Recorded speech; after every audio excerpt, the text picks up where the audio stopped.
Test. Okay. Ladies and gentlemen, good morning. May I have your attention, please? Our program will start in about a minute. Please find your seat. Find yourself a comfortable seat to settle down. Thank you.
Good morning, ladies and gentlemen. A very warm greeting to each and every one of you. Welcome to the GCCIA and EPRI. We extend our appreciation for your presence today. We are gathered in this forum with industry leaders in the power sectors and experts that came from the Middle East region and from all around the world. Today, we will explore the growing role of grid-scale energy storage forum in enabling effective utilization of renewable energy resources to achieve the region's objectives toward a sustainable and decarbonized power system. Today and during these 3 days of the event, global experts and industry leaders in the power sector will discuss the various challenges associated with planning, deployment, and operation of energy storage technology. In this forum, we will address key topics, which includes potential for energy storage in the changing energy transformation environment, state of global market challenges for the energy storage, technical opportunities and challenges, especially in the Middle East and North Africa, lessons learned and experiences on the energy storage, deployment developing GCC roadmap for deployment of energy storage. Without further ado, let us now start our first program by welcoming the Chief Executive Officer and for the Gulf Cooperation Council Interconnection Authority to deliver his welcome note. Please welcome His Excellency Ahmed Ali Al Ibrahim.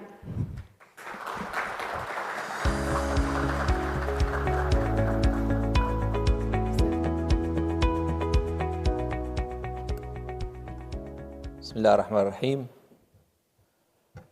Your Excellency, Dr. Naif Al-Abbadi, Chairman of the GCC Interconnection Authority, Your Excellency, Dr. Ashad Mansour, President and CEO of EPRI, Your Excellencies, ladies and gentlemen. It is such a great pleasure that we meet here today, especially after the COVID. I think all of us are looking forward to getting back to normal, and I think this is a sign that we are going back to normal, and we are starting to witness and experience being together in this kind of forums. This forum comes as a manifestation of a collaboration that we started with EPRI in 2019, where we signed an MOU for collaboration. We worked on very important subjects for the GCC electricity sector, and one of them is energy storage. As you know, all of the GCC countries are going through some kind of the energy transition, where we have seen a motivation to go to renewables. And with this kind of renewable penetration and the big renewable projects that's coming up, the subject of the need of energy storage is one that we need to consider. So we hope that through these 3 days, we will listen to experts about energy storage. I don't claim to be an expert myself. I'll be a student, actually, during these 3 days. But also we'll discuss what we need to do for the GCC, mainly having some kind of a roadmap about how do we evolve and develop energy storage for the GCC, what's the suitable technology, can we achieve it, and we hope that we can exchange some experiences and discussion during these 3 days. At the end, I'd like to thank EPRI for their efforts and for the team that have been working on this forum for some time now, and wishing all of you a great time during this forum. Thank you very much.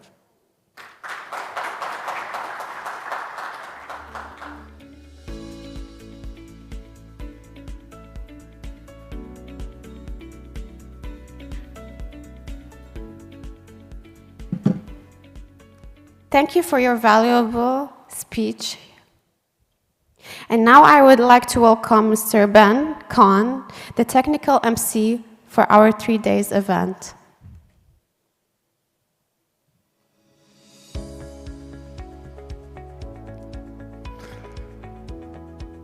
Well, on behalf of EPRI, I would just like to thank everyone for being here after, as we heard about, after this time of COVID. It's so nice to see you all in person.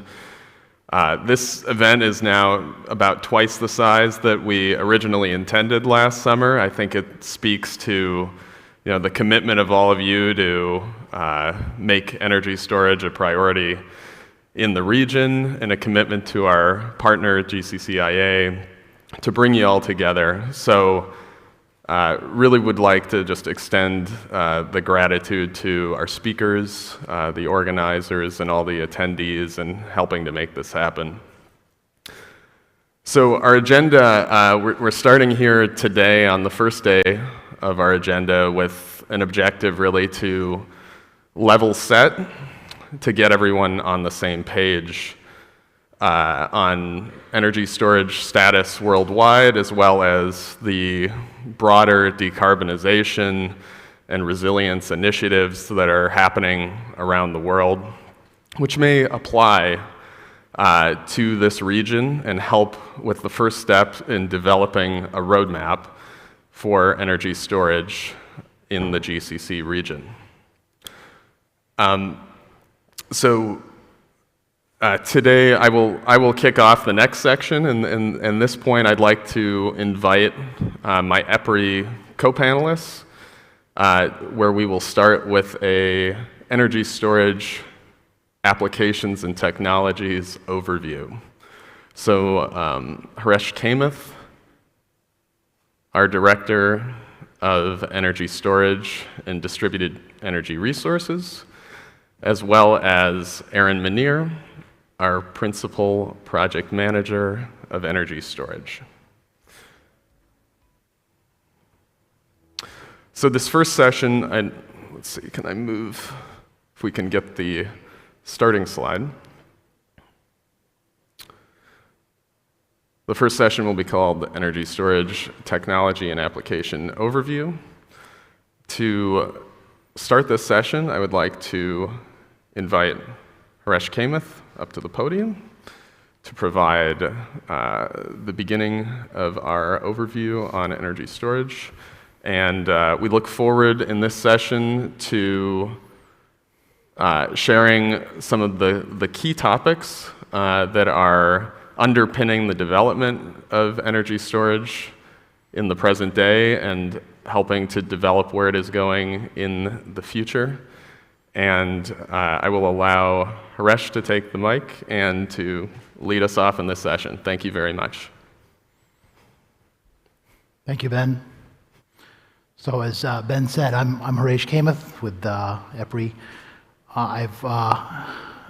Many of you have already seen the agenda for the presentation today, and you will note that my picture is quite old. I've grown old working on energy storage. But the very exciting thing about this right now is that this is the time. This is the time when energy storage is really becoming a possibility for the grid. And grid scale storage is finally achieving some types of economic relevance. After a great deal of work by many, many people. As you know, for 100 years or more, we have had a grid that operates very well without energy storage.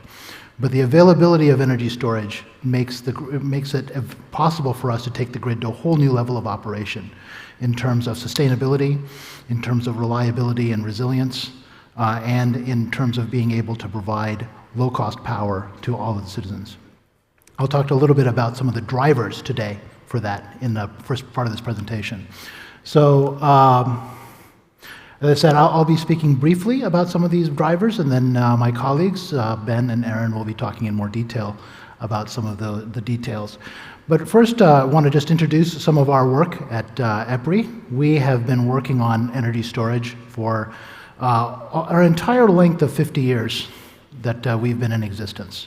Since the 1970s, we've been investigating energy storage technologies, analyzing the ways in which they can be used to deliver value to the grid and to its customers, and understanding how to implement those energy storage products.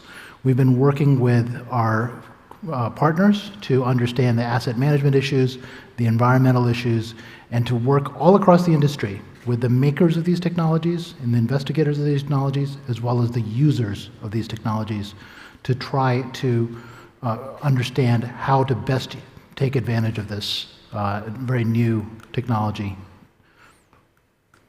So to do this, we have developed a number of roadmaps for energy storage.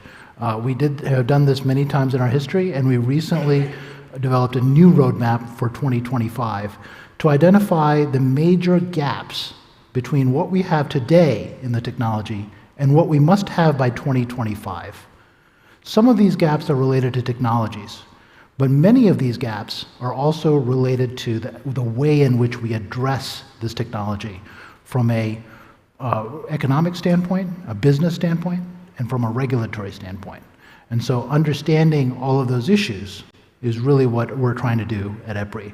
We developed this roadmap in collaboration with our members all across the world, whether in the US or in Asia or in Europe, and many of you may have been involved in some of the work that we did to create this roadmap. So in the next few slides, I'm just going to talk a little bit about some of the drivers for energy storage. And then after my presentation, Ben will be talking about the economics and later about the technology, and then follow that by a presentation on the deployment and integrations from Aaron, who has a great deal of experience in this. So first, the big picture. As I said before, energy storage is a technology that has not been used. So why do we want to use it now?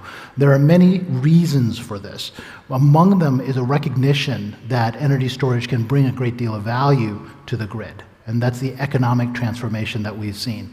The reduction in the cost of lithium-ion batteries, as well as the existence, the new existence of markets that allow the service to be compensated.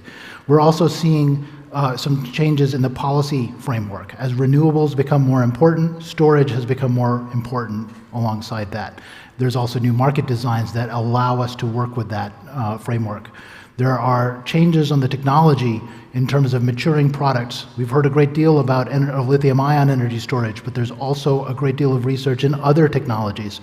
You must have heard of thermal storage or of gravity storage. There's also hydrogen, which is getting a great deal of investment. All of these are energy storage technologies that we expect to happen within the next few decades. And then finally, the customers are demanding it. The customers would like cleaner technologies. The customers would like more reliability, and energy storage is one of the technologies that can make that happen. So, there you go. Just to talk about some of these drivers in a little bit more detail, decarbonization, as you have probably heard, requires us to implement new types of generation, and much of that generation is not as dispatchable as the generation of the past. Energy storage can help us with some of the issues. For example, with solar, which is available in the middle of the day, but at the edges of the day is less available, resulting in issues like the duck curve, which you'll be hearing about more tomorrow. Energy storage can help drive the flexibility that we require to address those types of issues. We also see that grid infrastructure is sized for infrequent peak needs. Because of that, you must size your infrastructure for the highest peak that you suffer during the year. As a result, there's inefficiencies in the system, and energy storage can help reduce those inefficiencies as we make investments into the future. As we have seen in the last few years, the climate is changing and is resulting in issues in terms of natural disasters and the impact of natural disasters, where electricity must be available to the people who need it.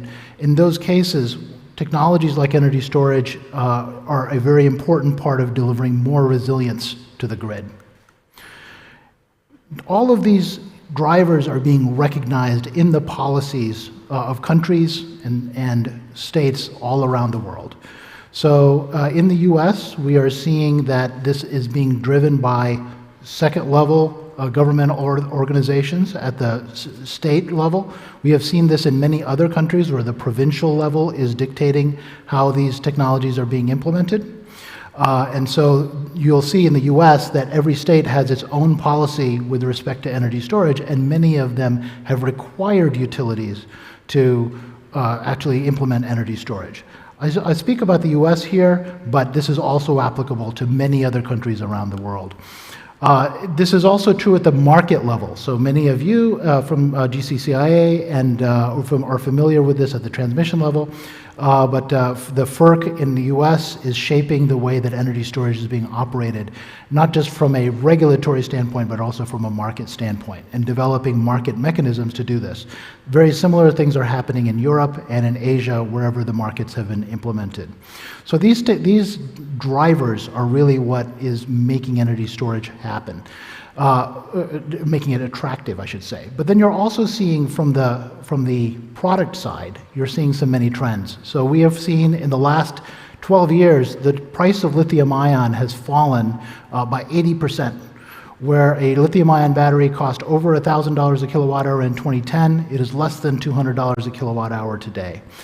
There are some fluctuations, of course, as you've heard in the supply chain, but generally speaking, the trend is going down for this technology. Other technologies are likely to follow similar trends as they are adopted. So we're very hopeful about other energy technologies being involved. And finally, we're learning a great deal from energy storage deployment that's happening all around the world. We have been working with projects on 6 continents, understanding what the challenges are with energy storage and trying to make it easier for the future. So we look forward to working with you on understanding those challenges, especially in the Gulf countries, and working with you to try to address those gaps and make this a successful technology. I'll briefly ask for any clarifying questions, if there are any.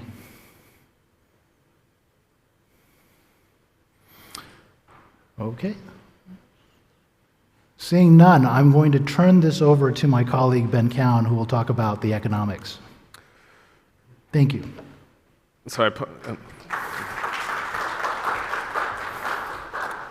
apologize. I was remiss in mentioning how we are going to guide Q&A throughout the conference.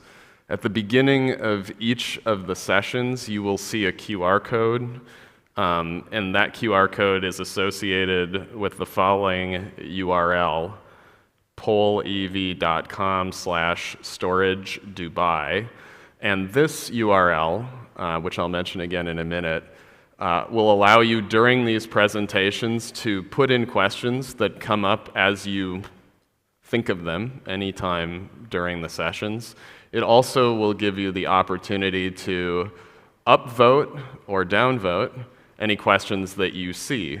And what this does is that as the presentations are going through, you'll have an opportunity to ask what's on the top of your mind, and that the speakers then will be able to see all the questions throughout the session and which ones are the highest rated, so that we can best use our time throughout the forum and enable you to ask questions whenever they come to your mind. So I'll give you that URL again now if you have a chance to navigate or to write it down. So it's POLLEV, so POLLEV.com/storage Dubai, STORAGEDUBAI.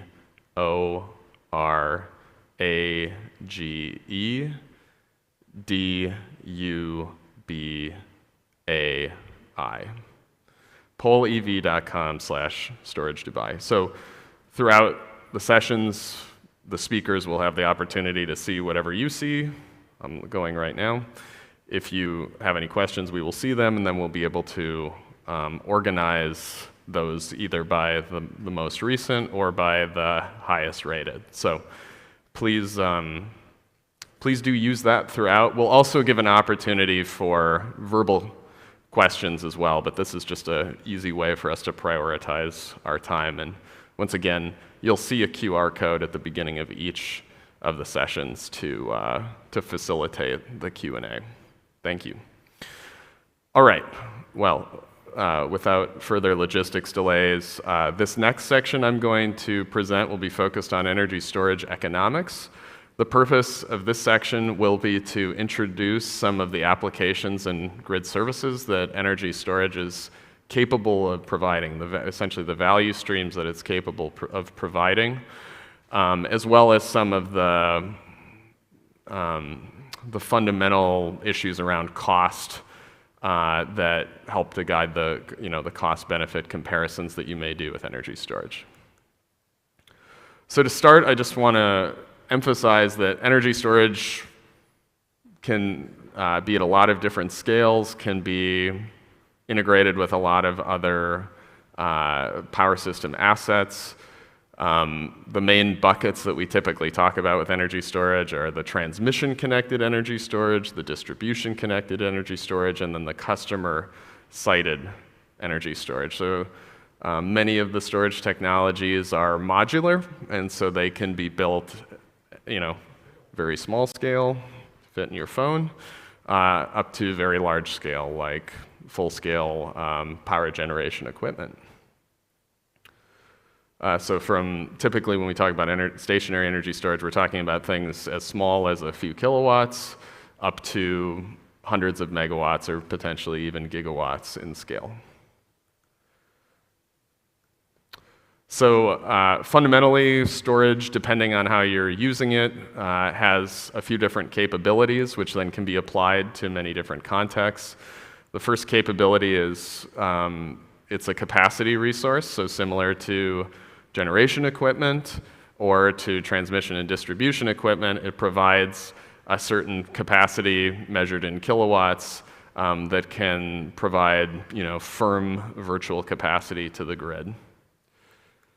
It's also a flexibility resource. Energy storage charges and it discharges. And so when it charges, it can help to balance supply and demand, or it can balance overgeneration. When it's discharging, it can help to reduce peak capacity or peak load requirements. It's also a backup resource, so it can be an energy reserve put in a particular place to store energy where and when you might need it if there is a loss of grid supply. And then finally, it can be a power quality resource. Most energy storage technologies are also equipped with advanced power electronics, which can help to manage not only power in and out, but also VARs to support voltage and VAR control and enhance power quality at a particular location. So I just would like to start and go through the transmission and distribution domains where energy storage can be applied and how they may be used. So to start with transmission energy storage, or what is often referred to in common terminology as front of the meter, at least from the perspective of the customer, things that are on the utility side of the meter. We're talking about storage that is 10 to 100 kilowatts or more in scale, and energy storage that could be deployed either by itself or in concert with other assets as a hybrid system. So the 4 different places we often see these are as a standalone generator type energy storage, as a transmission integrated energy storage at a substation to operate as a transmission asset, generator-sited energy storage, so as a hybrid with existing power generation equipment, be it gas, combined cycle, or other fossil-type generation, and then renewable-sited hybrid energy storage. These types of storage can provide a number of different services to the grid. They can serve as generation capacity, so capacity, when you need it, or resource adequacy is another common term. They can also provide a flexible capacity, being able to use both the charging and discharging side to mitigate ramping of the power system. Virtual transmission capacity for transmission type constraints, as well as operational services for the grid, including energy time shifting, taking low-priced energy and moving it to times of high-priced energy, as well as ancillary services, black start, and frequency response. I'll go through each of these in a little more detail, each of these different services. So first of all, generation capacity. This is a service provided by energy storage, which is basically being there when you need it as an alternative to another source of generation. This is the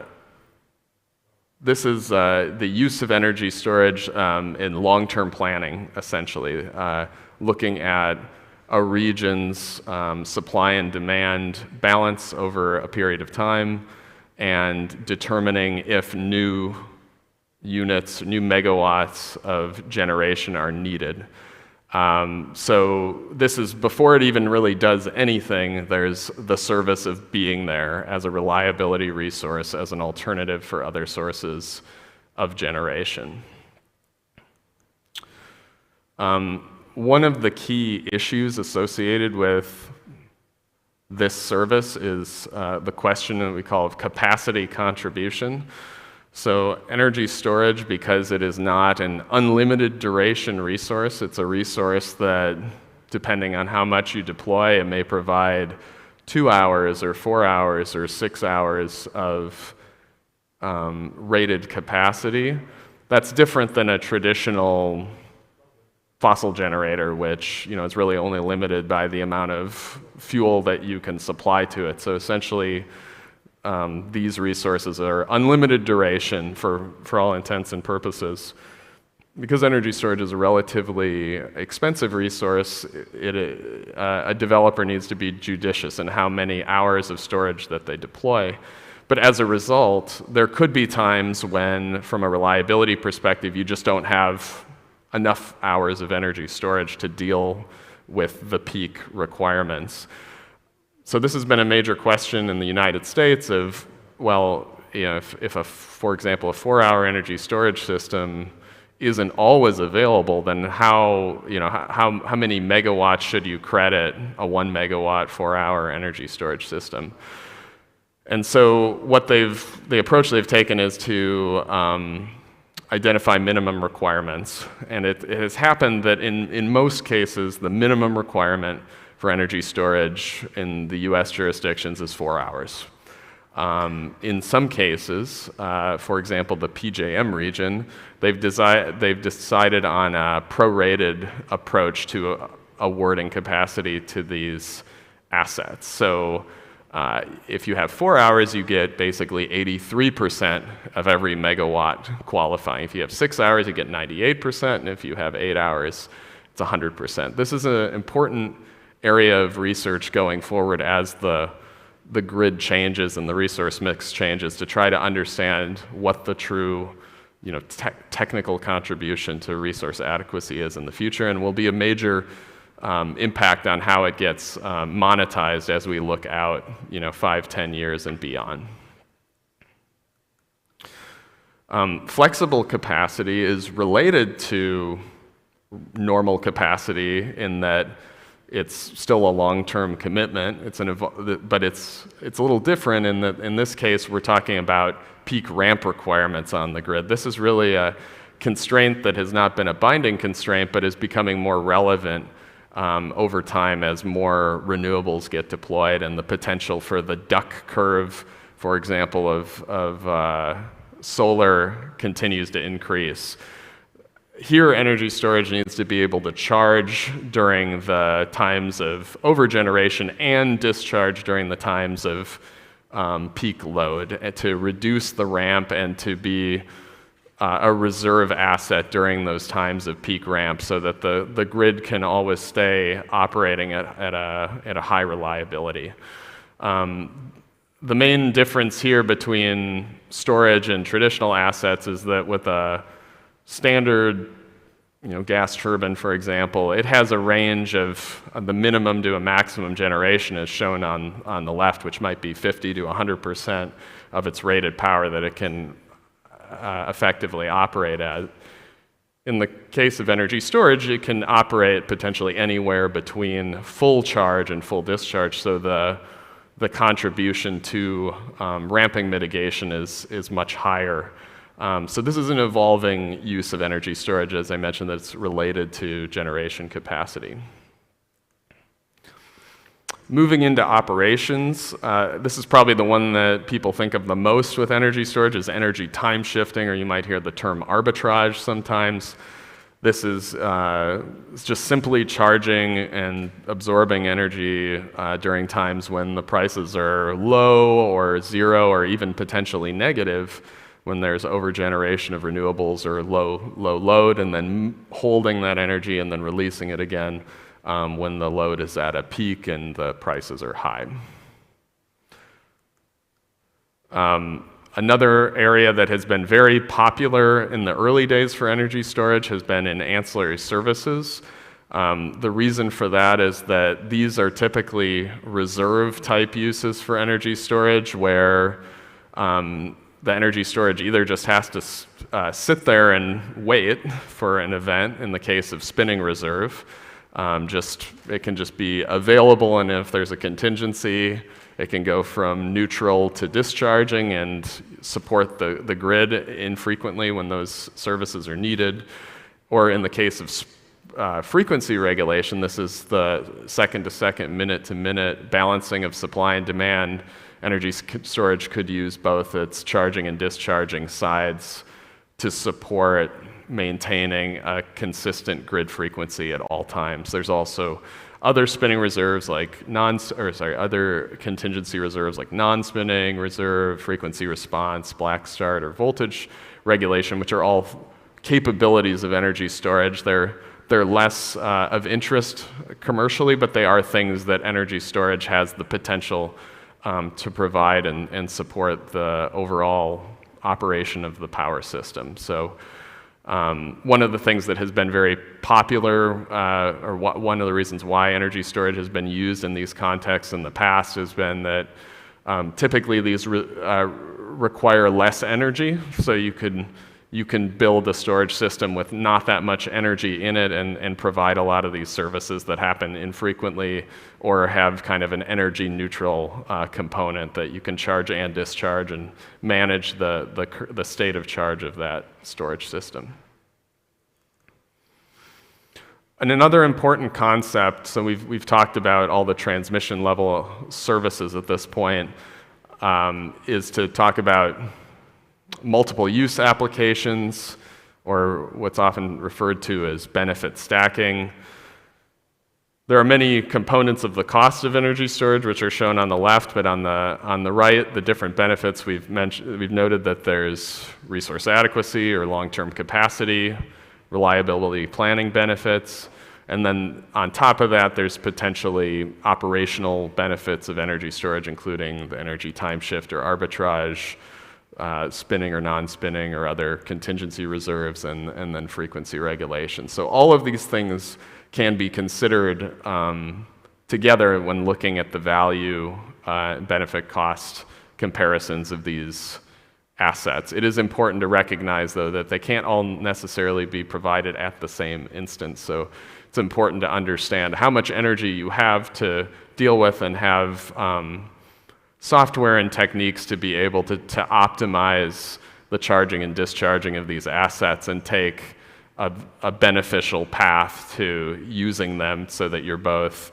maximizing the life of your asset as well as maximizing the value to the power system. So I'd like to move on and talk about the distribution connected system. So once again, these energy storage systems can be either standalone or they can be hybrid.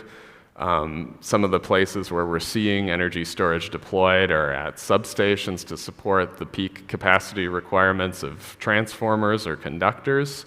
We're also seeing energy storage deployed closer to customers at the feeder level, which may have some of those capacity unloading benefits of a substation-sited storage, but it also may be able to support microgrid type applications to enhance the resilience of certain sections of the grid that might be prone to outage or have a really high impact if they do have an outage. Similar to the bulk scale, you can also deploy energy storage at a distributed scale as well. So these systems can provide virtual distribution capacity, help to enhance power quality, as well as supporting resilience. And in addition, because they are deeper into the power system, any impact that you might have by providing generation down at the edge of the grid also has a ripple effect up to the transmission side. So while these systems may be smaller, by putting a lot of storage out all around the edges of the grid and operating them in coordination with one another, they can have an equal or greater impact on the overall power system supply-demand balance than the systems that are deployed at the large scale. So one of the key applications here that we often look at is asset upgrade deferrals. So pretty simple, as load grows over time, as new buildings or businesses are added, the load shape continues to drift higher until you meet or exceed the overall power capabilities of that conductor or transformer, and at some point you need to do a replacement or an upgrade investment to be able to continue to support reliable power at that place. The way you'd use energy storage in this case, you would charge during times when that loading is low and you have extra capacity, and you would discharge during times when it's high, keeping the utilization of that asset higher, as well as extending its life longer and avoiding an alternative investment. So thereby generating the value of a time value of money savings by waiting to make an investment, and also ensuring that when that upgrade investment is made, that it won't be a stranded asset. Going back to benefit stacking, what we could foresee happening here is, in addition to some of those services we were talking about a few slides back, we could also add the investment deferral as a source of value, in addition to the bulk reliability impact of resource adequacy, as well as market or operational benefits of energy time shifting, spinning reserve, and frequency regulation.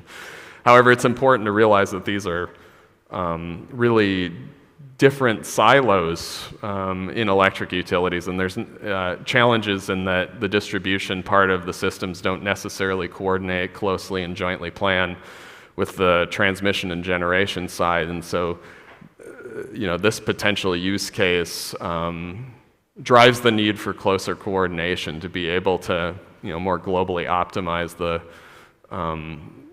the deployment plans of an electric utility.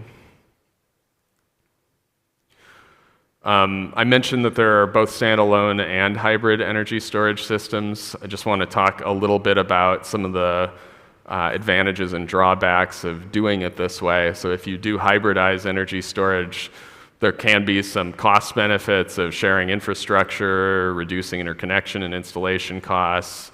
In certain places, there could be incentives that specifically support hybrid systems, particularly with renewables.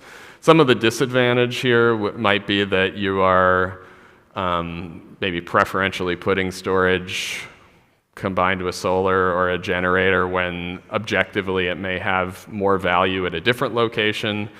Also, because of the interconnection constraints, you may also be limited in the full range of motion that you can use your energy storage with if you're connecting it, if you're tethering it to an existing asset. But this is really a case-by-case question, and we're certainly seeing a lot of hybrid storage and solar assets going out together right now.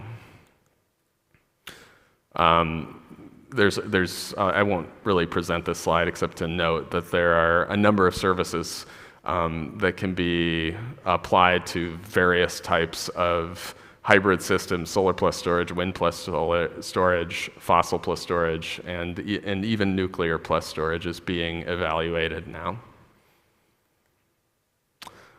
So that's really the overview of applications. I'd like to talk a little bit about costs now. So one area I just want to point out is that in any integration with the back office at the utility. Another point I want to make is cost comparison and how it changes based on the power to energy ratio, or also known as the duration.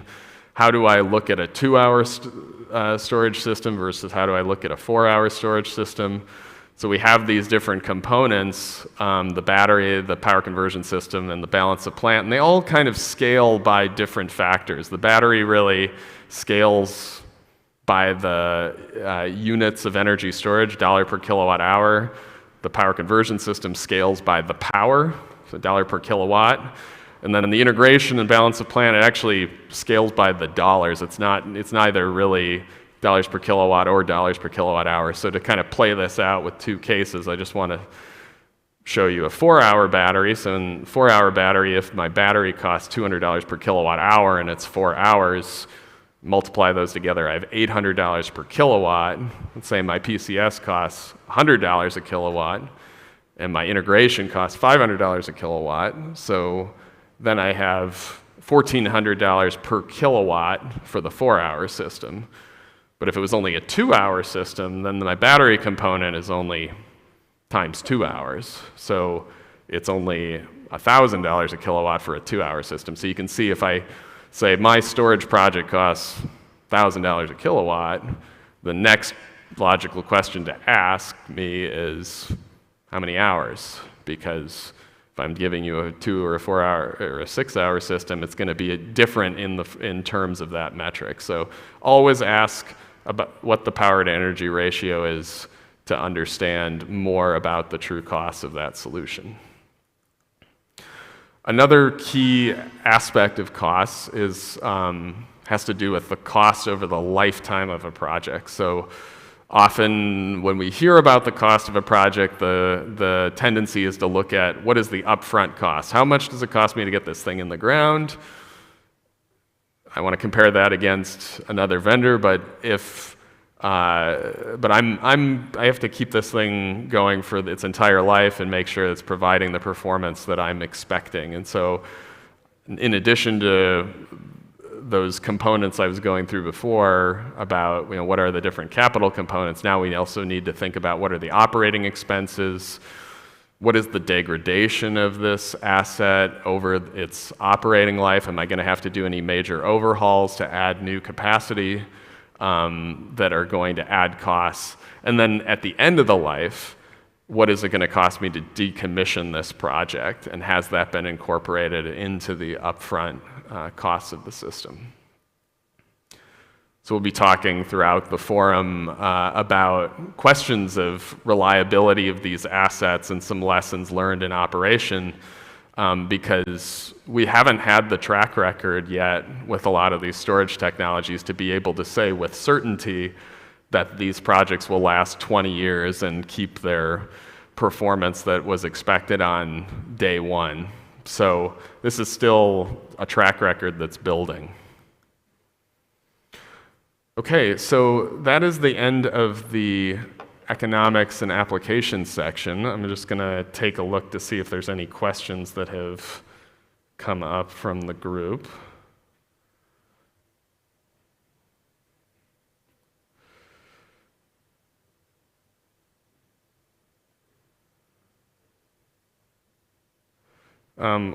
So I'll cover these if I have a quick answer, I'll cover them now. Otherwise, we'll move to the end. There was a question about what's the reasoning for nuclear in storage. So the main question there is, why I would put energy storage with nuclear. In some cases, it has more to do with the nuclear asset than the environment it exists in. So nuclear typically is less flexible than, say, a gas turbine.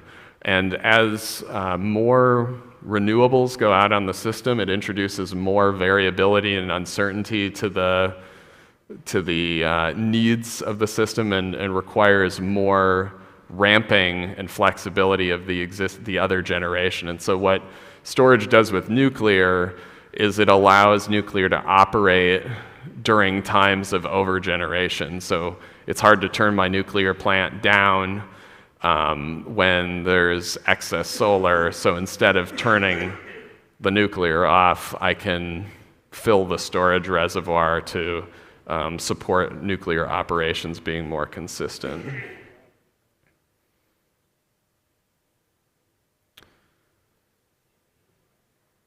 Some questions about O&M.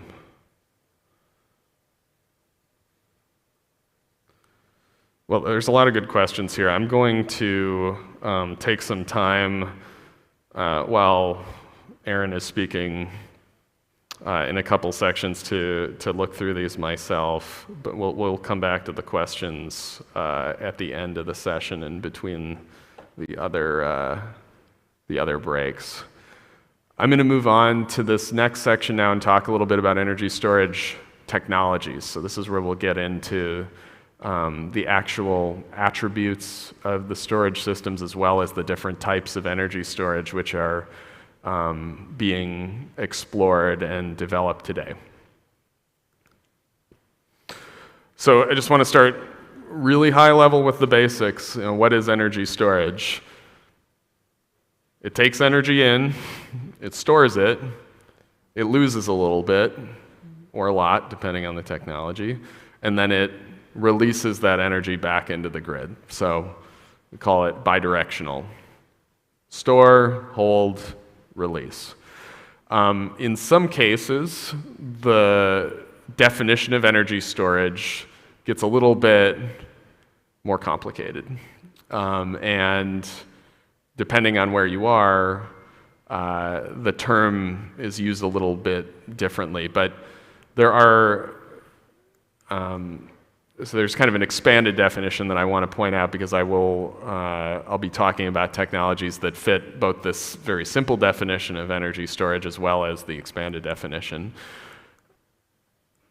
All right. In some cases, energy storage may have an input fuel. There are some power cycle technologies that may require the burning of gas or hydrogen as part of the storage cycle, or thermal inputs in addition to electricity inputs. And then on the output side, you can actually have electricity in or fuel out, or electricity in and heat out. So there can be, electricity, thermal, and fuel components both on the input and the output side of energy storage in some of these different technologies. And so this is important to recognize because when we're back to this, how do you compare everything apples to apples or the same?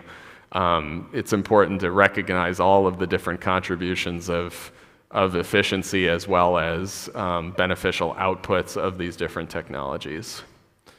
If you're familiar with combined heat and power, it's basically the same concept there, where the heat also can have some additional value beyond the electricity.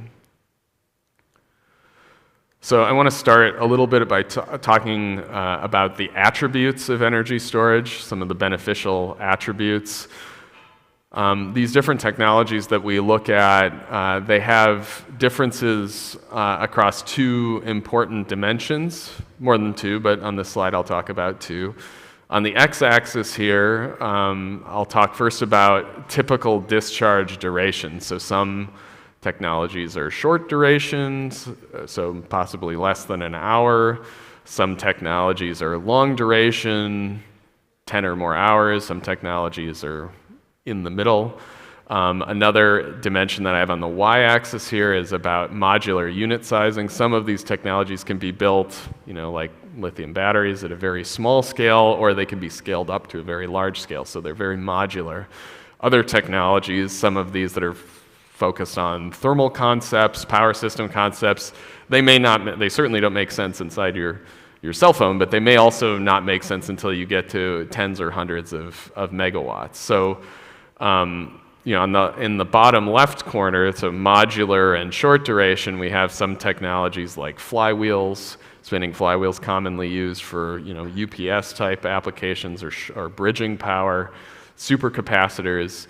And then in the opposite corner, very large scale, we typically have some of the hydrogen concepts or cavern storage, pumped hydro, compressed air, things that require geology to make a project that makes sense. And then in the middle, we have a lot of electrochemical battery type technologies, lithium ion, flow batteries, thermal storage, lead acid, etc. And these can support some of the benefits on the left as well as some on the right at the bulk scale. Some of the other key attributes that you'll hear us talking about today and tomorrow and the next day, I'll just kind of go through quickly. Safety, it's always an issue with any power system asset. Energy storage is no exception to that. You're storing energy.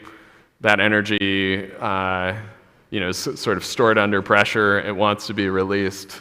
If it gets released in an uncontrolled way, that can cause safety hazards. Environmental and public health, depending on what these different technologies consist of and what their hazard profile is. Life cycle costs we talked about. Siting considerations, some technologies require very specific topography and geology, others are more widely applicable. Technology maturity on the bottom here, so is it really ready? How much track record does it have?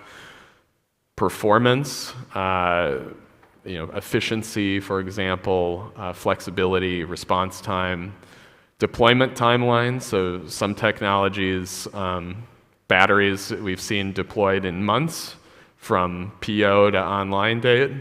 Other technologies may take 3, 5, 7 years from start to finish. It's important to look at that depending on the app. We're familiar with battery life in our consumer electronics. It doesn't necessarily apply directly to how you would see the life in a grid application, but we know that the batteries that we have in consumer electronics don't last, we'll say, utility asset life lengths. It's not 30-year life, it's not even 10-year life in many cases. So understanding how much time and how much usage you can put on your asset is really important. Some of the other storage technologies that we're looking at the bulk side might be much more in line with the power system technology that you are already used to at the generator and T&D level in decades. So we need to look at these and once again be able to compare them on an apples to apples basis. So I'll talk a little bit about some of these different attributes. I'll start with performance. Round-trip efficiency is probably the most commonly discussed of all the energy storage technologies. With round-trip efficiency, we want to make sure that we are identifying all of the different sources of loss that can occur, and these can be within the battery, if it's a battery system, or within the storage medium. It can also be in the conversion process between DC and AC. It can be from auxiliary loads if you need safety systems or climate control systems to keep your system operating, as well as what we call self-discharge, and this is sort of like the leakiness of your bucket, where electrons are flowing the way you don't necessarily want them to flow, or you're losing heat or some other source of energy that you're trying to store. Another performance attribute is response and ramp time. So this is important for certain applications like frequency regulation, which is this second-to-second or minute-to-minute application. Some storage technologies are very instantaneous and can hit a desired power level within sub-second, milliseconds. Others are more what you'd be familiar with gas plants. Could take minutes to go from one state to another state. I'd also like to talk a little bit about life. You will often hear about cycle life and calendar life. The cycle life is the dimension relates to the dimension of degradation with these assets, of how much you're using it, how many times you fill and empty the reservoir of energy.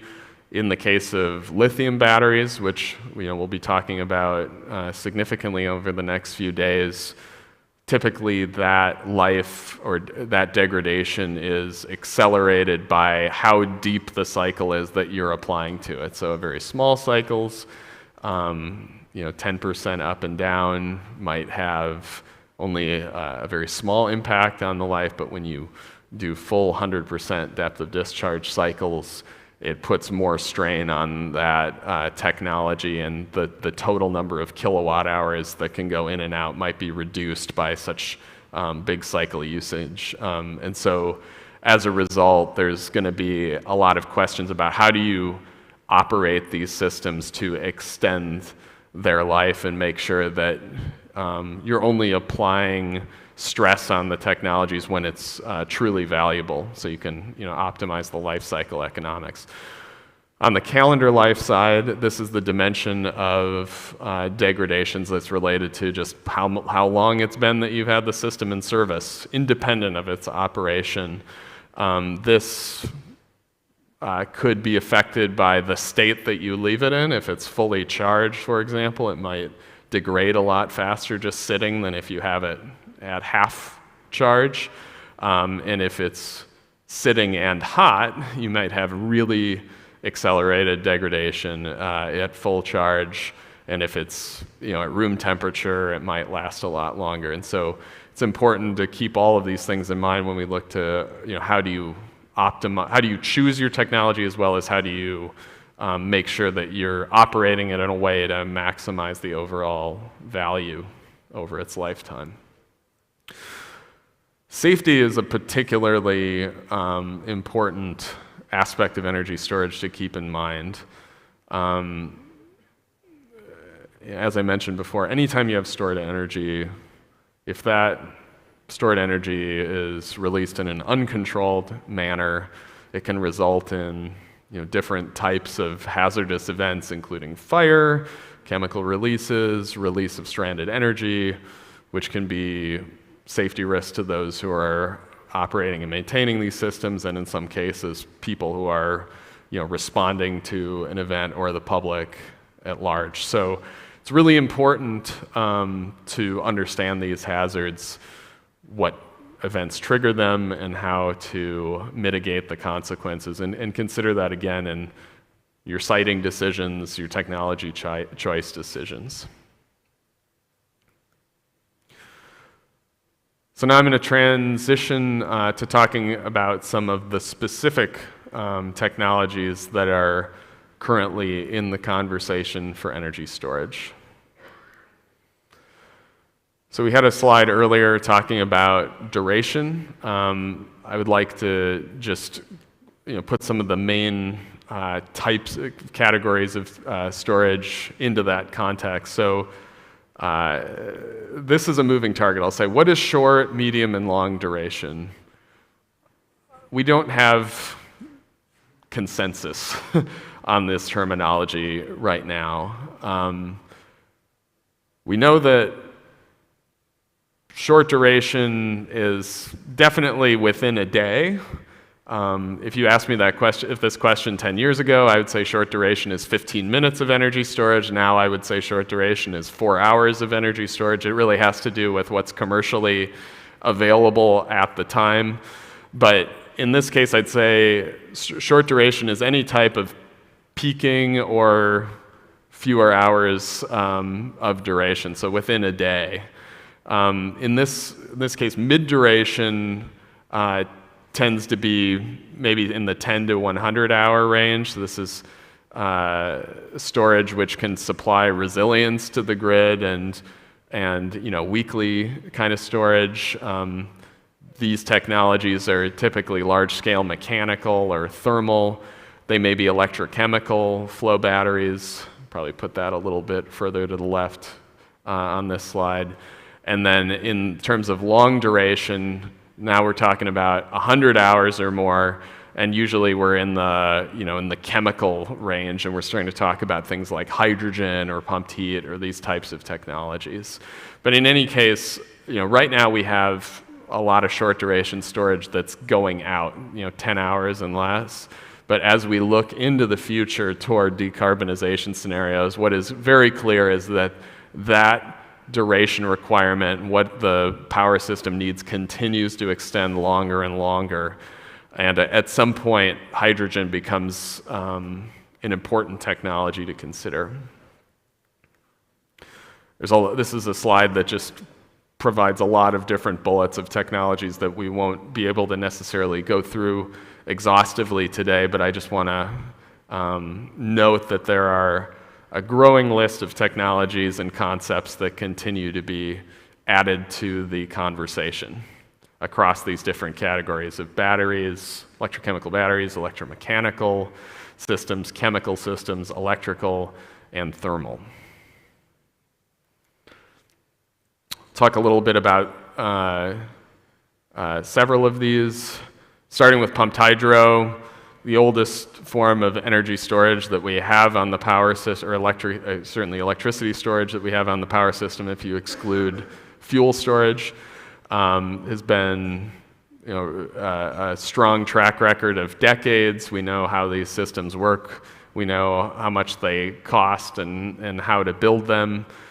Some of the benefits is it's a very viable form of bulk, large-scale, long-duration energy storage. The challenges are that these systems take a long time to build. They're very expensive. You're not going to start at less than $1 billion for the most part, and you have to have the right climate and that's where I'm looking at topography and geology to be able to do it. And so we're seeing a lot of projects that are just, certainly in the U.S., not a lot is being developed. There's a lot of projects somewhere in the permitting system, but they're looking out years or decades to the potential to be actually built. Pretty good round trip efficiency. Life is extremely long. These things could last for a century, and there's already an installed capacity of over 160 gigawatts worldwide. Another pretty good track record technology is compressed air energy storage. In this case, this is one of the ones where you burn some fuel and you use electricity to compress air, typically in an underground cavern, salt cavern storage reservoir. They could be in tanks as well, but the ones that have been built to date commercially, of which there have been 2, have both been in underground salt caverns. This is a technology with, I think, about 4 decades of track record. The systems are still operating. Similar to pumped hydro, we have geographic and geological limitations, and it does require some fuel for the diabatic CASE technology. The round trip efficiency is okay, but not as good as pumped hydro for this one. There's about 500 megawatts deployed worldwide across 2 projects. The hot topic these days is lithium-ion batteries. Lithium-ion batteries store energy in the form of moving ions across a membrane and holding the electrons back. This technology is moving very quickly. The costs have been falling. It has a high power and energy density, so you can put quite a bit of energy in a small space. It can hold energy quite well. The round-trip efficiency is high. Some of the challenges is that you can't cycle them indefinitely. There are cycle life limitations. There are some safety concerns around fire and explosion that are being dealt with currently, and also recently we've noted that there are some components of some of the flavors of lithium-ion technology that have supply chain constraints, whether it be cobalt or nickel or lithium. As the scale-up of lithium-ion for electric vehicles is happening, some of these challenges are becoming more clear. But overall, very attractive technology from performance attributes in terms of light, small, fast, declining cost curve, et cetera, as we kind of ride the wave of consumer electronics and electric vehicles. Flow batteries. So a flow battery is another type of battery in that it still has ion exchange, and the ions can pass through the separator, but the electrons can't, so they have to take the long way around. In this case, usually with flow batteries, we have 2 tanks that contain a positive and negative electrolyte. The pumps then take that electrolyte, flow it through a power conversion stack. And the benefit here is that you can decouple power from energy. So you can just make, if you have a cheap electrolyte, you can scale the tanks up to be as large as you want them to be for longer duration energy storage. You don't have to build individual cells for every increment of energy. these technologies typically have a limited cycling impact, so it doesn't necessarily matter how many times you're charging and discharging them. They typically have a less of a fire safety concern than lithium ion. The challenge typically is a lower energy density than compared with lithium ion. Because you have these electrolytes, you do have a potential spill risk or a leakage risk that you don't have when you're individually sealing all the cells. Also because of moving parts and pumps, typically these technologies have a lower efficiency, quite a bit lower efficiency than lithium-ion systems.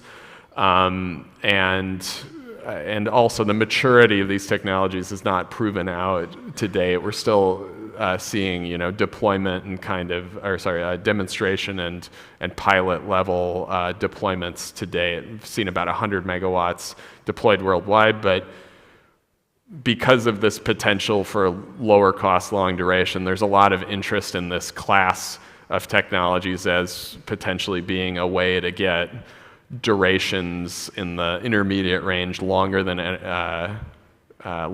lithium-ion energy storage to 10 hours and beyond.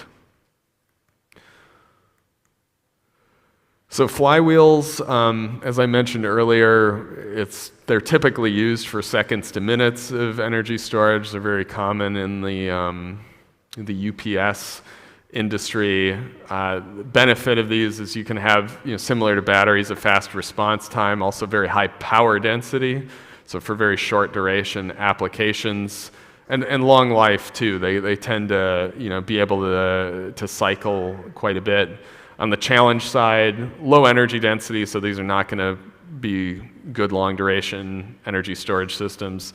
They also can have higher self-discharge rates from a spinning rotor. They eventually, even in a vacuum or mostly vacuum, they will slow down eventually.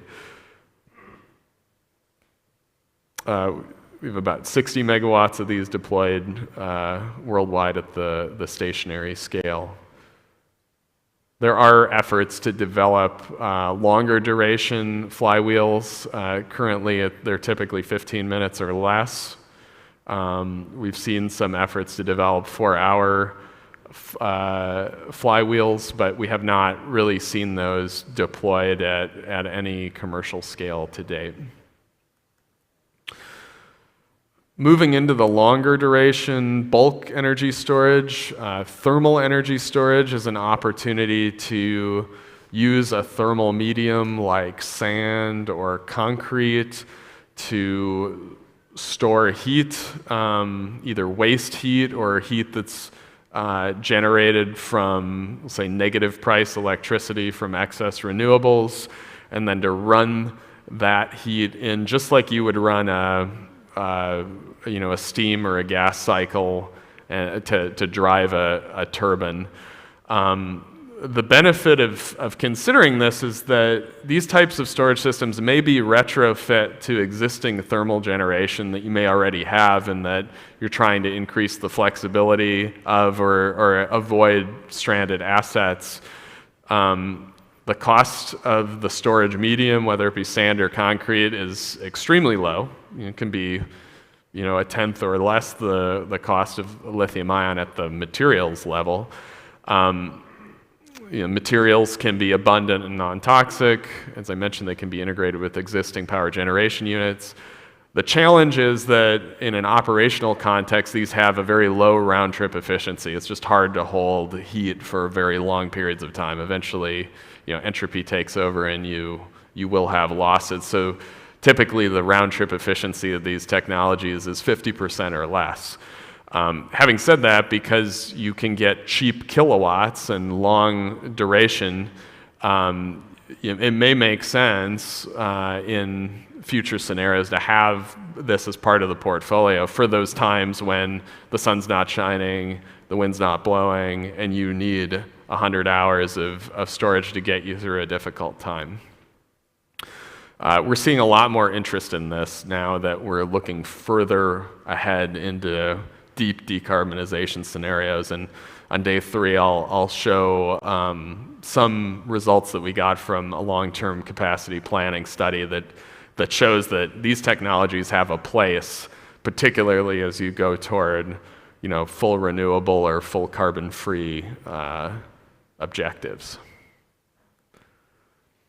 And then finally, on the longest range, still a number of challenges that are being worked through, including contamination by natural gas in the pipeline scenarios, cleanup and separation, losses, hydrogen being a very small molecule that can seep from its container. So we have some sections where we're going to talk about hydrogen in a lot more detail over the next couple of days. This is a slide that I'm not going to really present except to say there's a large and growing landscape of energy storage vendors of various different technologies. This is probably not exhaustive, but we're trying to get as many names as we can of different technologies that are involved, many of which will be here over the next 3 days talking about the work that they're doing. But just to step back, here's the big picture. 90% of all the energy storage that has been deployed to date has been pumped hydro.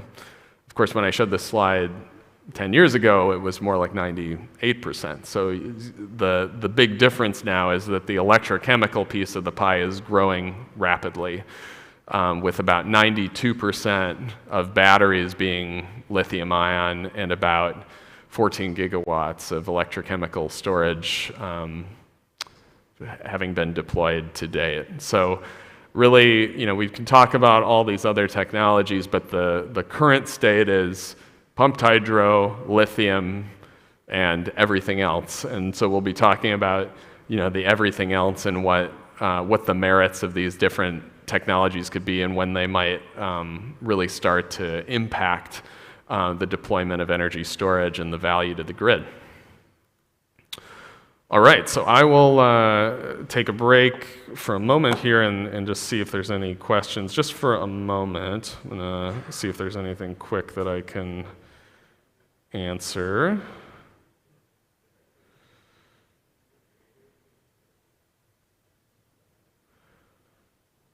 And feel free if you take a look, once again, it's pollev.com/storagedubai. If you want to up or down vote any of the questions, I see, oh, here we go. Sorry, I need to reorganize.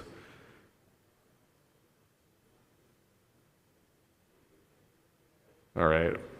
Well, in the interest of time, as I said before, I'll continue to look at this, and I will invite Aaron Manier up to the stage, who's going to take us through our last section of today's agenda on energy storage project lifecycle and tools. Aaron? Thanks. All right.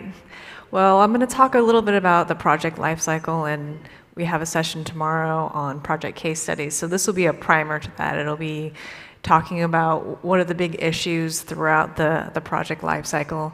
And we just heard about technology, and technology is just one portion of that. So we need the controls, that's the brain, that's how we're going to extract the value from the storage system. We need the balance of plant that ensures that it's safe and that we can manage if it has thermal, if we need to manage from a thermal standpoint, it can help to ensure that these systems are reliable over the life of the system. And then looking at storage installation. So we need to look at the full picture, not just the technology. The technology is an enabler, but then we need all these other working pieces to ensure that the projects are successful across the life. And this is a flow chart that we've developed. We've created a set of tools to support the deployment of storage over these. So I'll talk briefly about planning, procurement, deployment and integration, operations and maintenance, and decommissioning, and really looking across and seeing what are the key considerations over the life. And this flow chart looks at it from a utility-owned perspective. And we could talk, you can have a session on each of these tasks, but we have a storage group called the Energy Storage Integration Council, and we've worked together with different stakeholders across the industry and really identify what are the key issues, the challenges, in storage deployment and then documenting those so that we can share those lessons learned across the industry. So I'm going to talk about a few of these here, and then hopefully we can get into more discussion tomorrow when we have that case studies panel. So planning, we've heard about why we want to deploy storage, and we talked about stacked benefits, and that's great. More services, more value, but that also means more requirements. And can they be satisfied from a technology standpoint, from a regulatory standpoint? So there's different factors to look at this. And when we look at sizing a storage system and adding additional benefits, are those the incremental cost of the storage going to be worth the incremental benefits? So looking at that in the planning phase, siting is a big issue. So there's locational value to storage, and one of the challenges with modeling storage is it's very specific to the site location. So you can't come up with a generic value of storage of a certain technology or a certain size, because it may provide more value in one location than the other. So really thinking through that, what are the grid constraints at that? What are at that location? What are the benefits? So big picture. And I think there was a question here on the poll, so I'll just answer that now. What does EPRI use to evaluate this? So we have a tool called DERVET, Distributed Energy Resources Value Estimation Tool, and these plots are from that tool that helps to understand the optimization and the dispatch of storage. And so how can storage be used within the technology constraints, the other grid constraints, and look at different scenarios of how that storage may be used. And I saw another question on system ownership.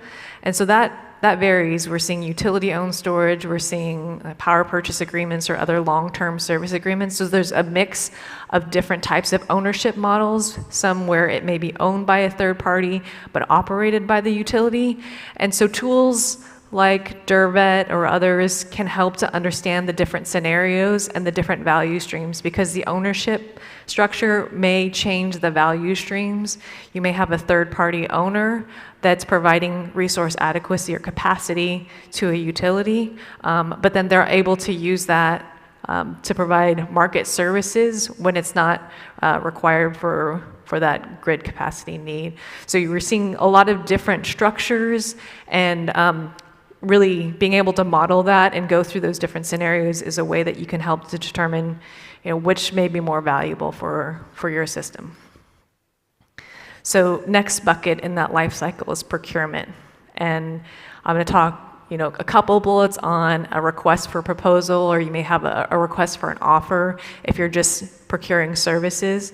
But some things to think about that we've been hearing from the industry is really to be clear on the scope of work and the division of responsibility.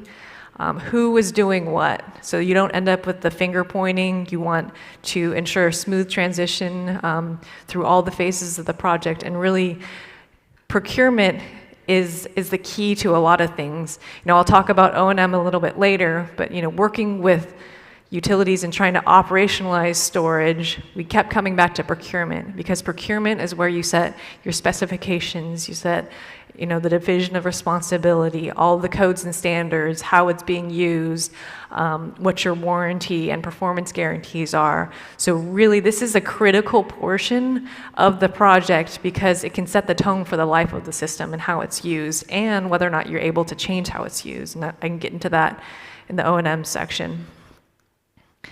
And this is a paper we put out more focused on lithium ion to talk about what do we really mean. And Ben alluded to this when he talked about the cost of storage, and similar with the size of storage. What is the kilowatt hour? What are you getting?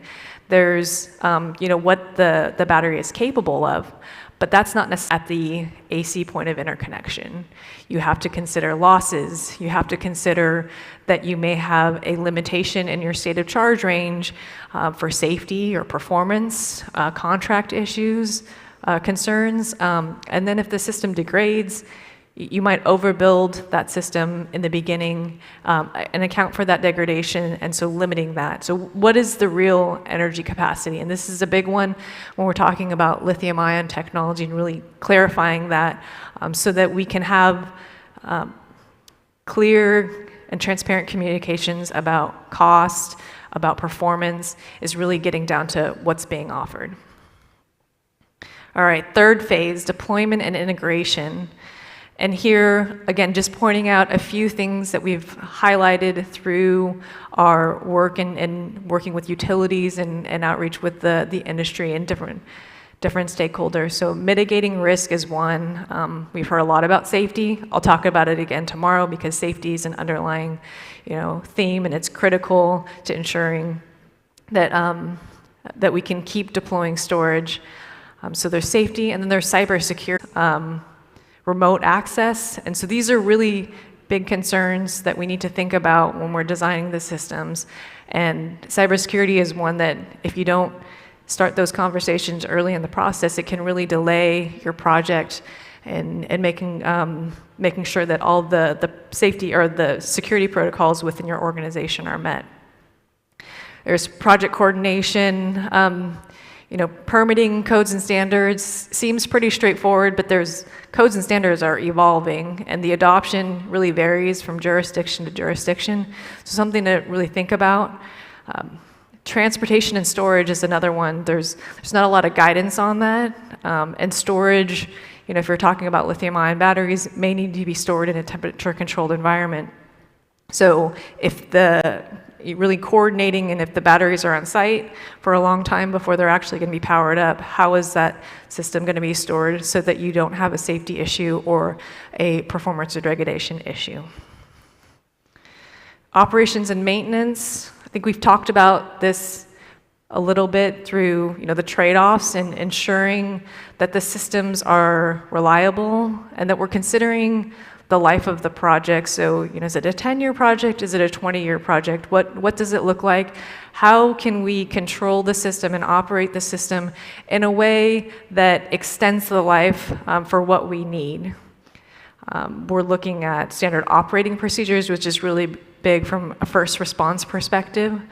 And with safety incidents, with lithium-ion battery fires that have occurred, do the first responders know how to come to the site and approach the system safely? Do they have all the processes in place to address that?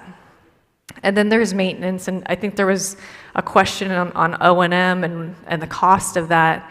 It's varying, and we're learning. I think even some early conversations with vendors a few years ago didn't really fully know what the O&M costs were going to be because we have such limited data on performance and reliability that how do you write those service contracts and those warranties to support these systems with limited data. And so we're seeing that with more information that the cost of O&M has come down. We're also seeing third parties like solar O&M providers are coming into the space, and so they're leveraging their processes that they have for solar O&M and applying that to storage, so they have that business infrastructure built out. And so when we see these third parties coming in, we're also seeing the cost of O&M is decreasing.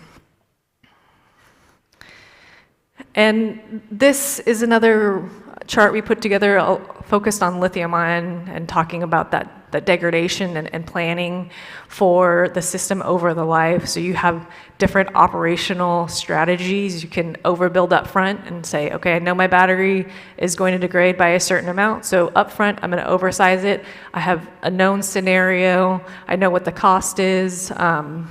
And do it up front. Or you can say, well, I think that the cost of the battery is going to decrease over time, so I'm going to wait and I'm going to augment the system and add capacity later in life, and it may be several times over the project life. So there's different strategies on how you may approach looking at degradation and operation throughout that, and working with the integrators and vendors to understand what scenario works best for your particular project. And the final phase is decommissioning and end of life. And we're seeing a lot more interest in this, especially as some of those early systems are reaching their end of life. And how do we manage these batteries or these storage systems when there's done. So we're trying to understand the cost of the system, the recycling, what does the process look like? Can the materials be reused? Is there an opportunity for second life at maybe another stationary application that's not as strenuous? So there's different options for end of life, and we're starting to explore that more and understand the research questions around end of life. And just a leave behind some publicly available materials that kind of support the full session that we had today. So we'll be sending these slides, all the slides out from the forum at the end of the week. But I think we have some time now for general Q&A. So I think Ben's been looking at the poll and keep entering those questions, and I'll defer to Ben to.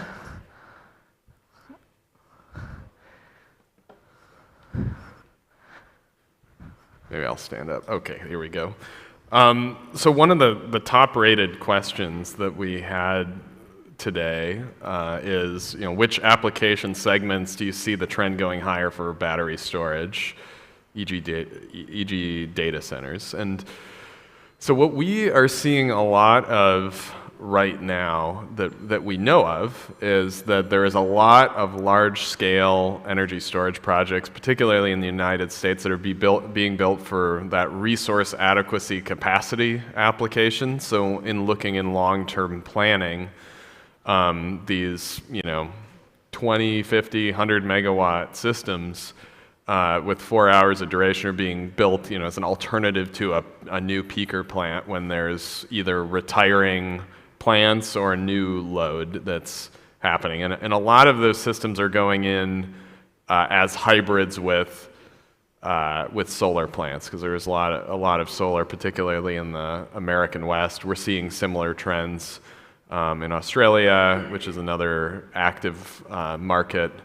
So we see a lot of that. In some places, like in Europe, we see more merchant, kind of market participating energy storage, and those tend to be somewhat shorter duration. But as I mentioned, the trend over time has been that the duration continues to get longer.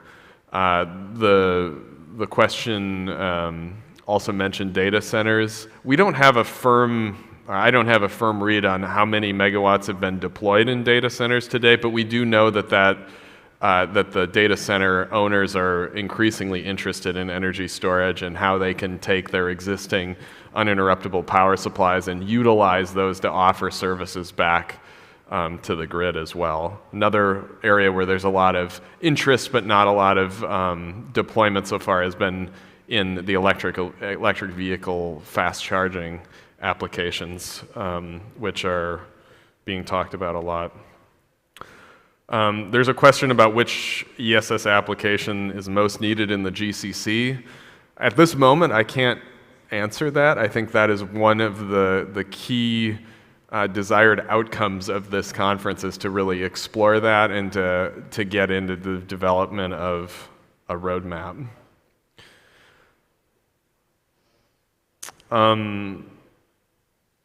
Some of these others I think I've covered.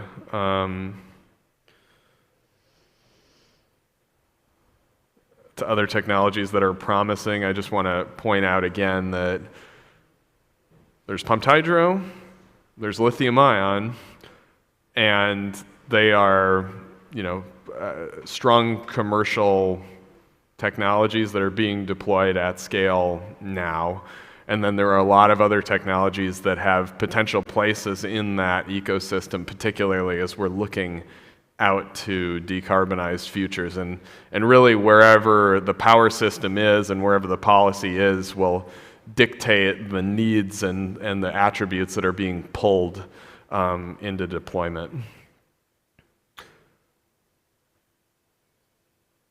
Let's see.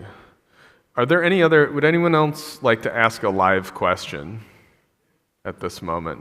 We can send mics around. Yes. Nasser Rozeki from the Ministry of Energy and Minerals, Sultanate of Oman, new energy specialist. Thank you for the presentation and thanks for the overview. It was really insightful. So my question is about the type of batteries. What I see is that more focused toward lithium-ion batteries. So what about the lithium iron phosphate and the sodium-ion batteries? Is there any future for these batteries? Can I try to answer that? Can I You want to cover it? Yeah. Well, I'll briefly. Thank you for that question. It's a great question. So all of these technologies have some potential. And certainly lithium iron phosphate seems to be getting a great deal of currency at the moment because of the lower cost of manufacturing, at least at this time. Whether that continues in the future remains to be seen. I think lithium iron phosphate has a strong future alongside your conventional lithium, nickel, cobalt, manganese technologies. Sodium ion is another technology that we think has some potential because it has similar manufacturing processes. It obviously needs a lot more work from the technology perspective, and because of the lower energy density, it has a restricted application range, which means that it may get less investment. And so, one of the challenges going forward is not just the promise of the technology, but where the investment comes from. We see two technologies receiving a huge amount of investment. One is lithium ion, the other is hydrogen.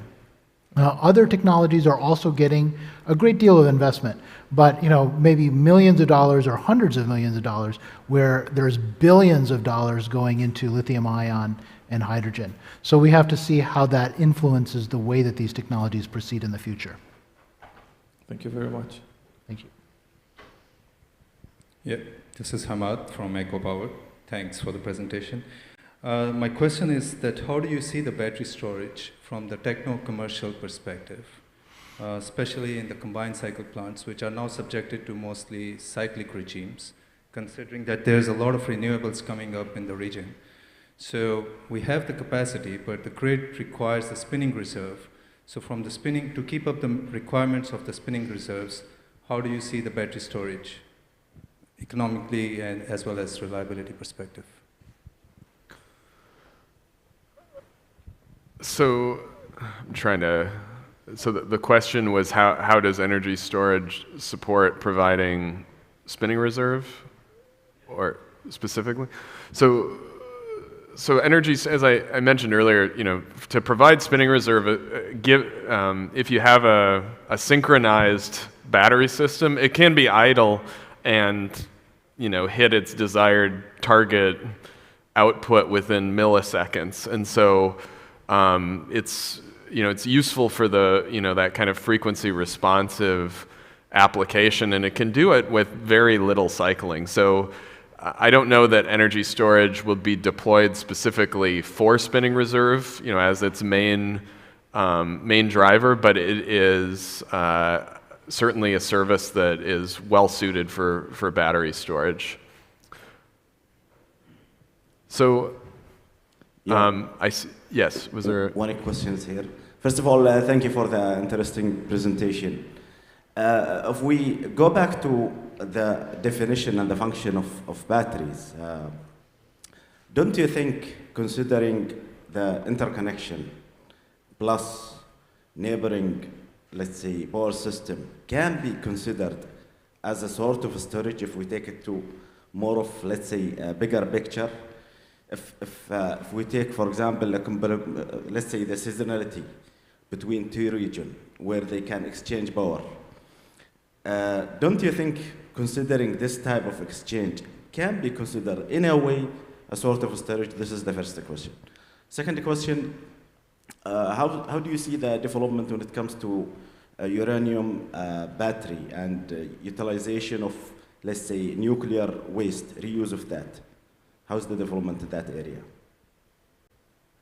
So I didn't, maybe, did you get the second question?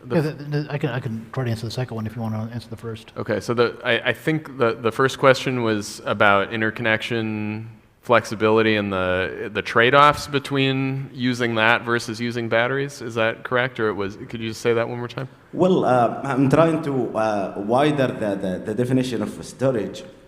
If we take the interconnection itself, plus the other system, the function itself is to store the energy okay, and other means, if you transfer that energy into a neighboring system and reuse it whenever you need it, then you can consider that as part of a storage, isn't it? Yeah, I mean, I think you're making a good point in that, being able to move energy around a system is sort of like energy storage. and it's a form of flexibility, right?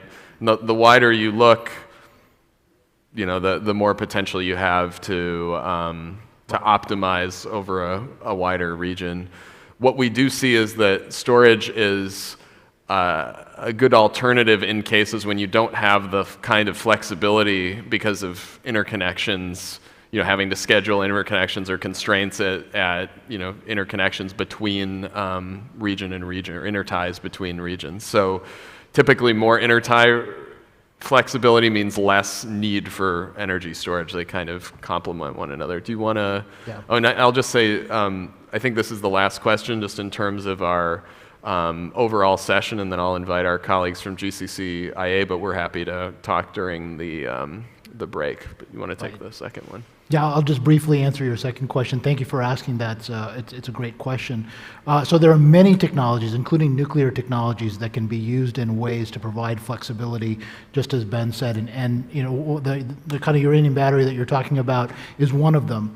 It's been investigated. It's the reason that I think, two reasons that it hasn't received as much attention as it could is first because it's a one-way technology. You can't charge it. You can only discharge it. And then the second is it's just nuclear. And there tends to be a hesitancy to suggest nuclear in many of these kinds of applications. But I'd love to discuss that with you some more during the break and try to get some more insights from you on that. All right, well, this concludes our session on the overview of energy storage technologies and applications. I'd like to invite Serena, our Master of Ceremonies, to provide some parting words before we go on the break.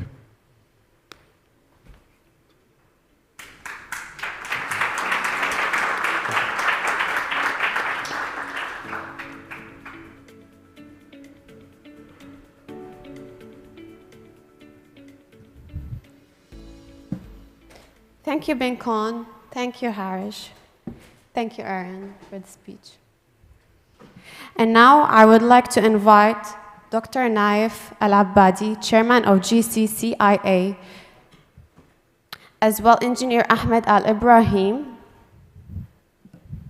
CEO of GCCIA, as well Dr. Arshad Mansour, President and Chief Officer, Executive Officer of EPRI, on the stage to present the trophies.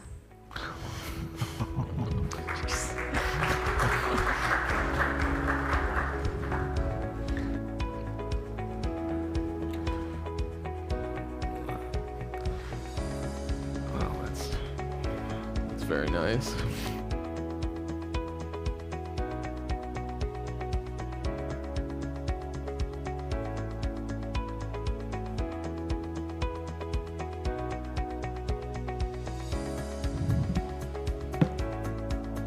Dr. Naif Al-Abbadi, Chairman of GCCIA, Engineer Ahmed Al-Ibrahim, CEO of GCCIA, Dr. Arshad Mansour, President and Chief Officer of EPRI, EPRI.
And now I would like to invite Engineer Ahmed Al-Ibrahim, CEO of GCCIA, and Engineer Saleh Al-Amri, CEO of GCC Electric Testing Laboratory, to do the signing.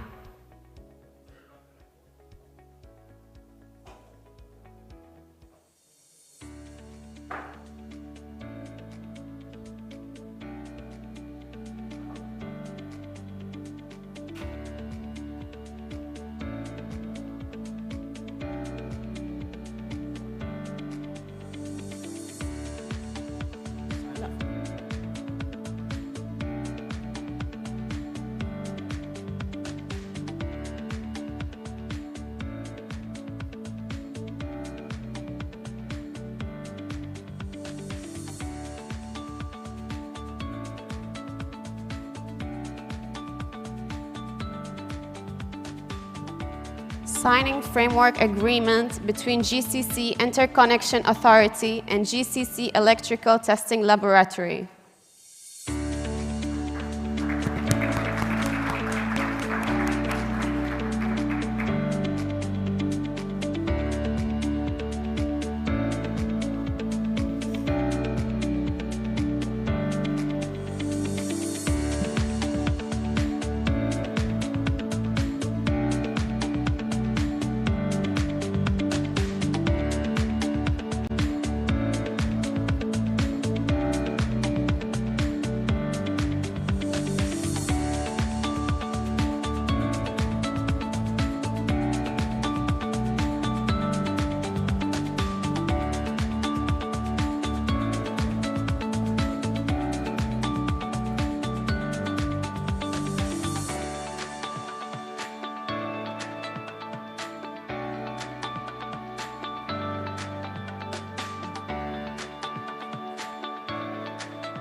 Thank you, Engineer Ahmed Al-Ibrahim, CEO of GCCIA, and Engineer Saleh Al-Amri, CEO of Electric Testing Laboratory, GCC. Now we would like to take a short break, and we will reconnect in 30 minutes. Thank you so much.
I have your attention, please?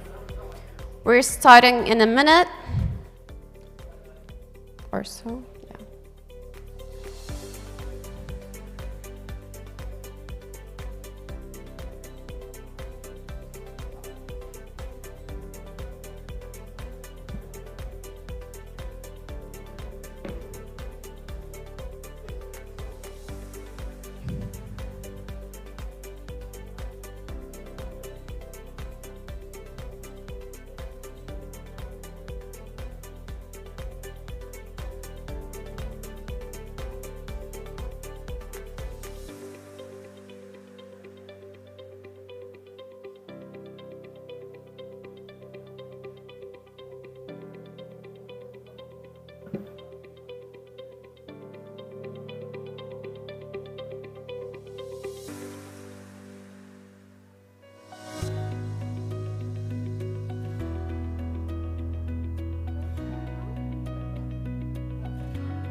So I just wanna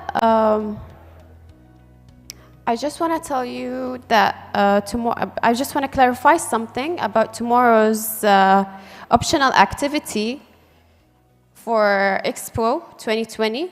So if you guys would like to register on the other gate, on the main entrance, Expo trip will be only tomorrow, and it's optional.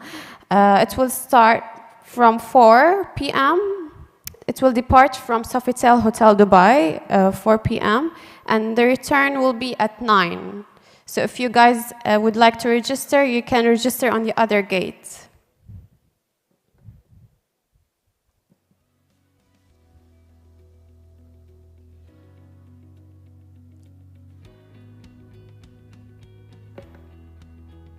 Welcome back.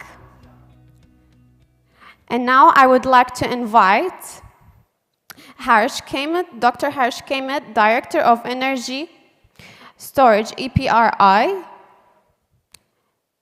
to introduce our keynote speaker on stage. Thank you.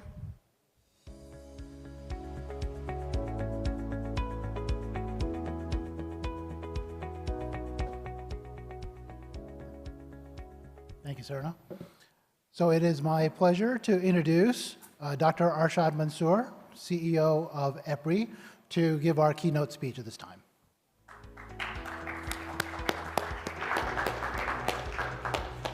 Thank you, Arash. Make sure this works. Good morning. Come on. Good morning.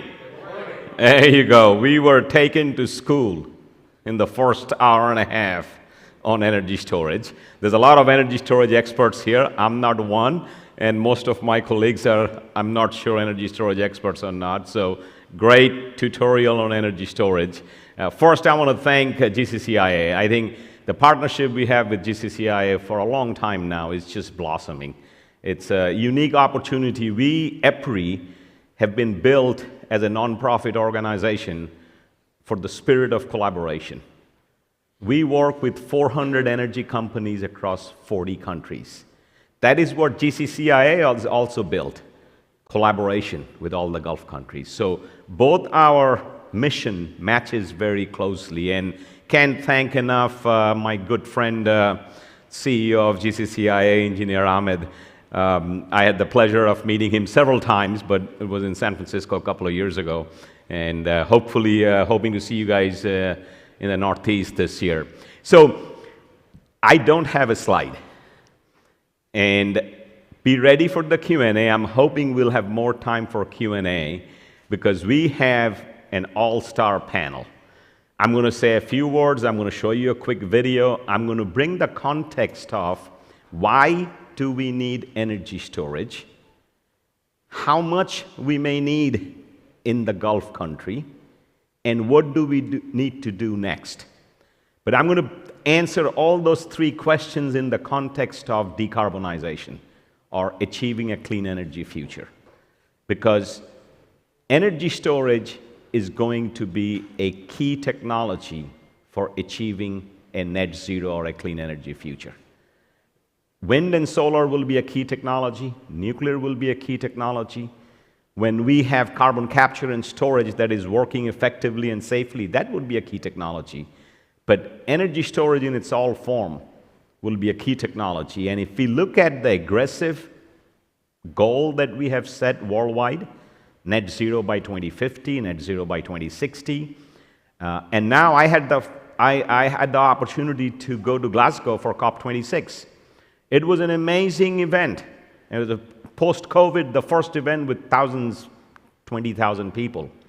Because what I took from that event was many of us, countries and organizations, we have aspirations to be net zero. Well, that was the first COP event where the aspirations became ambition, and the ambitions grounded by near-term target 2030, not just at 2050.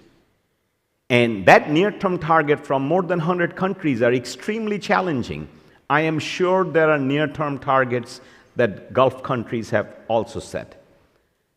So what I want to do is I want to show you how this challenging target for 2030 and 2050 net zero, what does it mean from a US perspective? But when I say it's a US perspective, US is 50 states. Texas looks like Gulf. You go to California, well, that looks like Gulf too, a lot of sun. But if you look at all 50 states, what is going to happen in the next 30 years? Some of it will happen in another country all over the world. Because US is not one country in the way we have to approach. It will be very regional solutions. So the video that I'm going to show you is what is the challenge and opportunity to go to a net zero future, net zero emission. What does that mean? It's a short 3-minute video. And once the video finishes, I'm going to provide a little bit more context on what the video is telling us related to energy storage. So with that, I think if we can start playing the video, then once the video finishes, I'm going to come back and kind of unpack the video.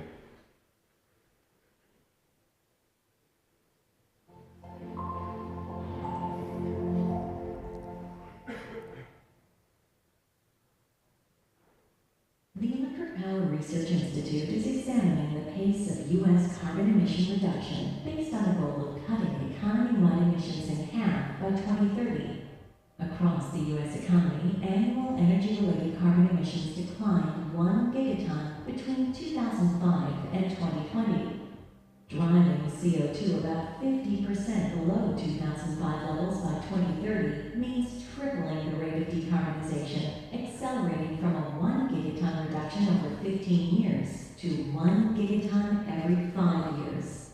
Additional reductions are expected in the decades ahead as the U.S. targets net zero emissions economy-wide.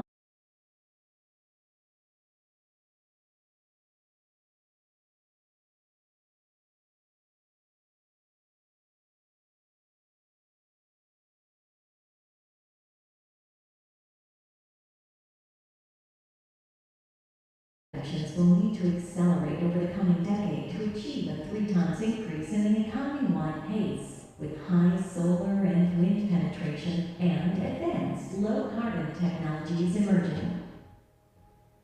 Achieving net zero power sector emissions will take time and involve substantial technology innovation to make the transition affordable and reliable. The transportation, buildings, and industry sectors achieved relatively small carbon reductions between 2005 and 2020. These sectors will have to substantially accelerate reductions to meet 2030 goals. Electrification will play a central role. In the decades ahead, transportation, buildings, and industry are expected to continue reducing emissions, powered by electrification, low-carbon fuels, and carbon capture and storage. The development of negative emission technologies will benefit all sectors. The power sector is poised to play a crucial role in realizing the U.S. carbon goals in the coming decades through direct emission reductions and by enabling reductions in transportation, buildings, and industry. As part of EPRI's society-focused mission,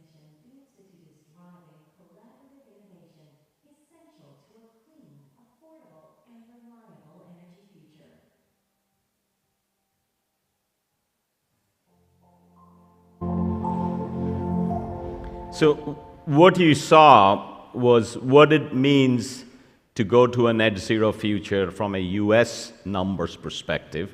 You can draw the same chart for any country. You will start in a different position. Couple of key things. One, while we are talking about power, but when we look at net zero, power, industry, buildings are all intertwined. Transportation is intertwined.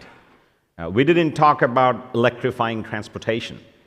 In order to achieve, if you look at the video, it has almost two different time scales. One, 2030. 2030 is just not 9 years, 8.5 years from now. So it's now. And then you got 2050. And we got to do different things both for this time scale and both for the other time scale. So from a US perspective, how do we reduce 50% economy-wide just in 9 years, if we can? Well, A, the electric sector has to get cleaner. We're not going to be building any new nuclear in US. We are fully hoping there will be 1 or 2 units that will be coming online soon. So really, renewables is going to be the way to reduce a lot of the emission. We still will do some more coal to gas conversion. So talking about renewables, variable generation, we have a 200 gigawatt of variable generation wind and solar in US today. And that 200 gigawatt, think of a US system around 1,200 to 1,300 gigawatt. But only 5% energy. So only 5% of the energy that is coming today is from wind and solar. We fully expect just in 9 to 10 years that 5% can go to 20%. That 200 gigawatt could go to 600 gigawatt to 800 gigawatt. That's the amount of wind and solar that most likely will come to the US system. And when you have that much variable generation, we all understand, when the wind doesn't blow and the sun doesn't shine, we got to do something. This something is what is energy storage. And in the next 10 years, we got to do something. It's even in the seconds.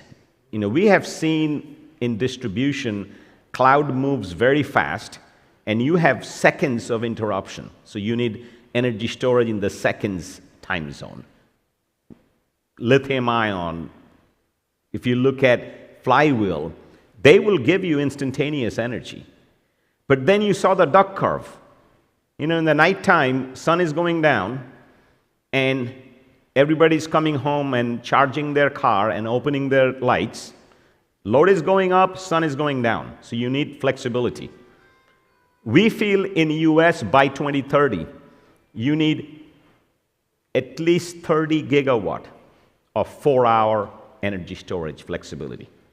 So give you a thinking on what 30 gigawatt means.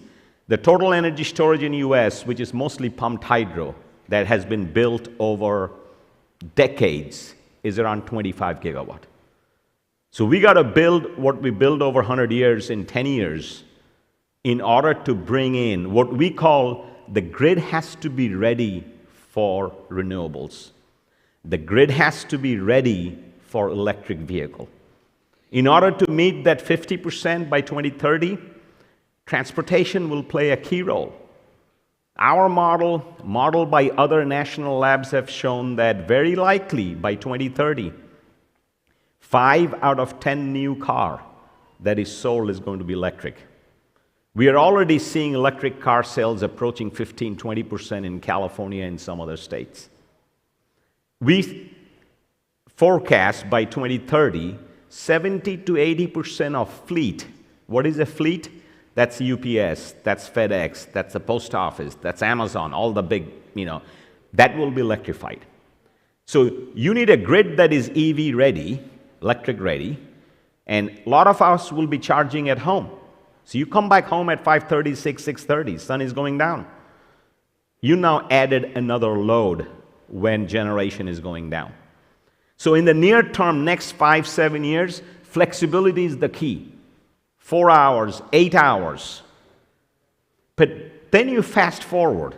Then you fast forward to 2035, 2040, 2045, 2050. And you look at the amount of variable generation that will come. Then you fast forward beyond 2030, the industry, what they will do to decarbonize. What will a cement industry do? What will a refinery do, if a refinery exists as a refinery? And that's really where we need to start thinking about long-term storage. Because by 2030, we are electrifying the society through electrification of transportation and electrification of buildings. So the electric demand is going up significantly. We are also going to add a lot of renewables. Yes, nuclear will play a role. Carbon capture and storage, when it becomes effective, will play a role. Doesn't matter if these two technologies play a role. Renewables will play a role. That's like a no-regret strategy. It is going to happen. And if we are not ready, because we did a simulation in New York. New York is a cold place. If you have to electrify their building, move from gas heating to electric heating, then during winter, your electric peak goes 3 times. You don't want to build an electric grid that has 3 times capability just to serve the winter. That's where you need storage that are months. That is a 1-month storage, 2-week storage, 3-month storage. We call it seasonal storage. Guess what we use that storage today? Natural gas. We store a lot of natural gas in the ground. Winter we need it, we take it. Could that be hydrogen? Could that be, if we have that much renewables and you have nuclear, we have 20 of our EPRI staff, more than 20 in Abu Dhabi. We're doing a nuclear power council meeting, not just with ENEC, but with all our international members. And I think you have heard that ENEC most likely is thinking their 4th unit is going to be dedicated to produce hydrogen. Why? Why? Because by the time the 4th unit comes in, there will be so much wind and solar. When the load is not there, what are you going to do with the nuclear energy? You create an additional molecule. Natural gas is a molecule, not electron. Petroleum is a molecule. It's not electron. But we now have an opportunity to use electrons to create new molecules, hydrogen, liquid ammonia. So what does that mean? We take electrons to create new molecules. Well, that's electrolysis. You take clean electricity, you break water, you create hydrogen. Hydrogen is an energy carrier, just like natural gas is an energy carrier. Different form, different issues. And if you look at it, you heard from Haresh, you heard from Ben County, you heard from Erin. We're doing an extensive amount of work on energy storage, primarily focusing on lithium ion and thermal storage, the 4, 6, 8 hour piece. But we also have, and you will hear tomorrow, we have the largest collaboration in the world that has been put together. 54 energy companies. And Zaid, remind me, who's the energy company from, where is Zaid? What's the name of our LCRI? Aqua Power. So it's not just US. 54 energy companies have come together with the unique mission to learn how to produce clean molecules effectively from clean electricity. To learn, can you burn hydrogen and natural gas together in a gas turbine? I was driving to Dubai Expo. Well, Zaid was driving me. I saw more natural gas turbines than I think I've seen anywhere, line by line by line. In the future, those natural gas turbines could be burning hydrogen. Initially, combination of hydrogen and natural gas. The world's first, I think the first power generation technology turbine that has been operating for 10 years. It is not designed to run on hydrogen. It's now running on 35% hydrogen. That's the project we're doing in New York, Brentwood, with a GE LM6000 machine. This initiative is Low Carbon Resource Initiative. All you got to do is Google, go to your mobile phone, put Low Carbon Resource Initiative. 54 companies have come together.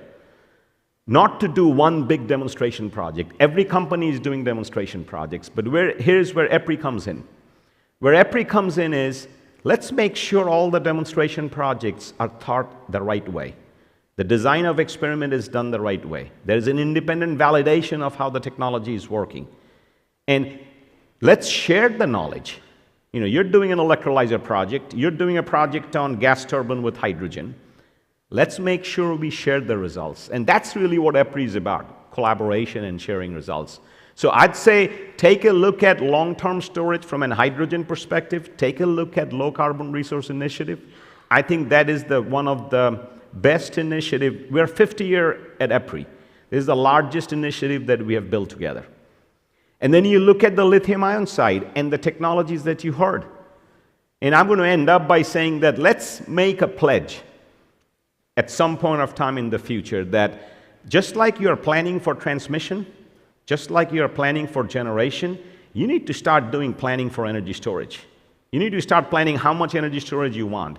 But you have to walk, you have to crawl, then you got to walk, then you got to run, and then you got to fly. Well, right now, I think we're in the crawling mode. I think this energy storage forum is a great opportunity for us to go to a walk mode. So what is a walk mode?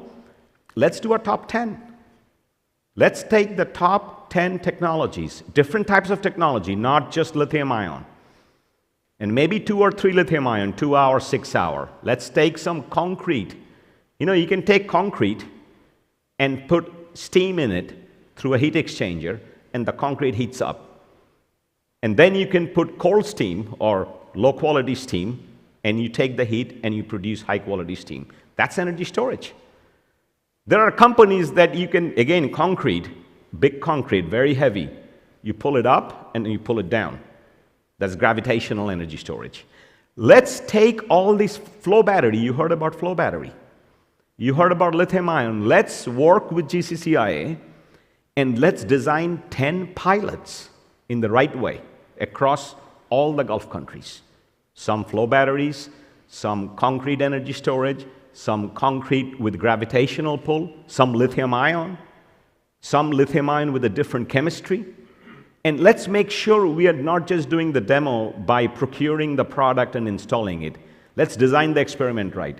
Let's get the data right. Let's make sure you saw Erin presenting the whole installation, commissioning, big picture diagram. Let's make sure we are following that at every project. And most importantly, let's make sure all the learnings that we are getting is shared. That may take 2, 3, 4 years easily to do a top 10. But then we can run. So we are crawling now, we got to walk, and then we got to run. And I think this forum should be seen as a catalyst that we will start from crawling to walking after this forum in the GCC countries. It's not that you are behind. The entire world on energy storage is, I call dabbling. They're dabbling with it. Some places, Australia, California is no longer dabbling. They're doing like California SCE, Southern California Edison, just one utility, did almost 500 megawatt on 1 year of battery energy storage. So here's what I'm going to do now. Keep your questions, don't ask the questions, because we have an all-star panelist. And with that all-star panelist, I'll introduce one by one. They'll have some introductory remarks, and then they will sit down. And then when we have all 3 panelists there, we will open up for Q&A, and we'll make sure you have enough time for a Q&A. So the first speaker is my good friend, Engineer Ahmed. So Engineer Ahmed, if you want to come to the podium, I'm going to give you the clicker. Engineer Ahmed has a few slides. We'll provide some opening remarks, and then I'll introduce our next speaker. Thank you. Thank you. Thank you, Dr. Arshad, and again, thank you all for being here. I also don't claim to be an expert on energy storage, but if I know something, I know about operating a power grid.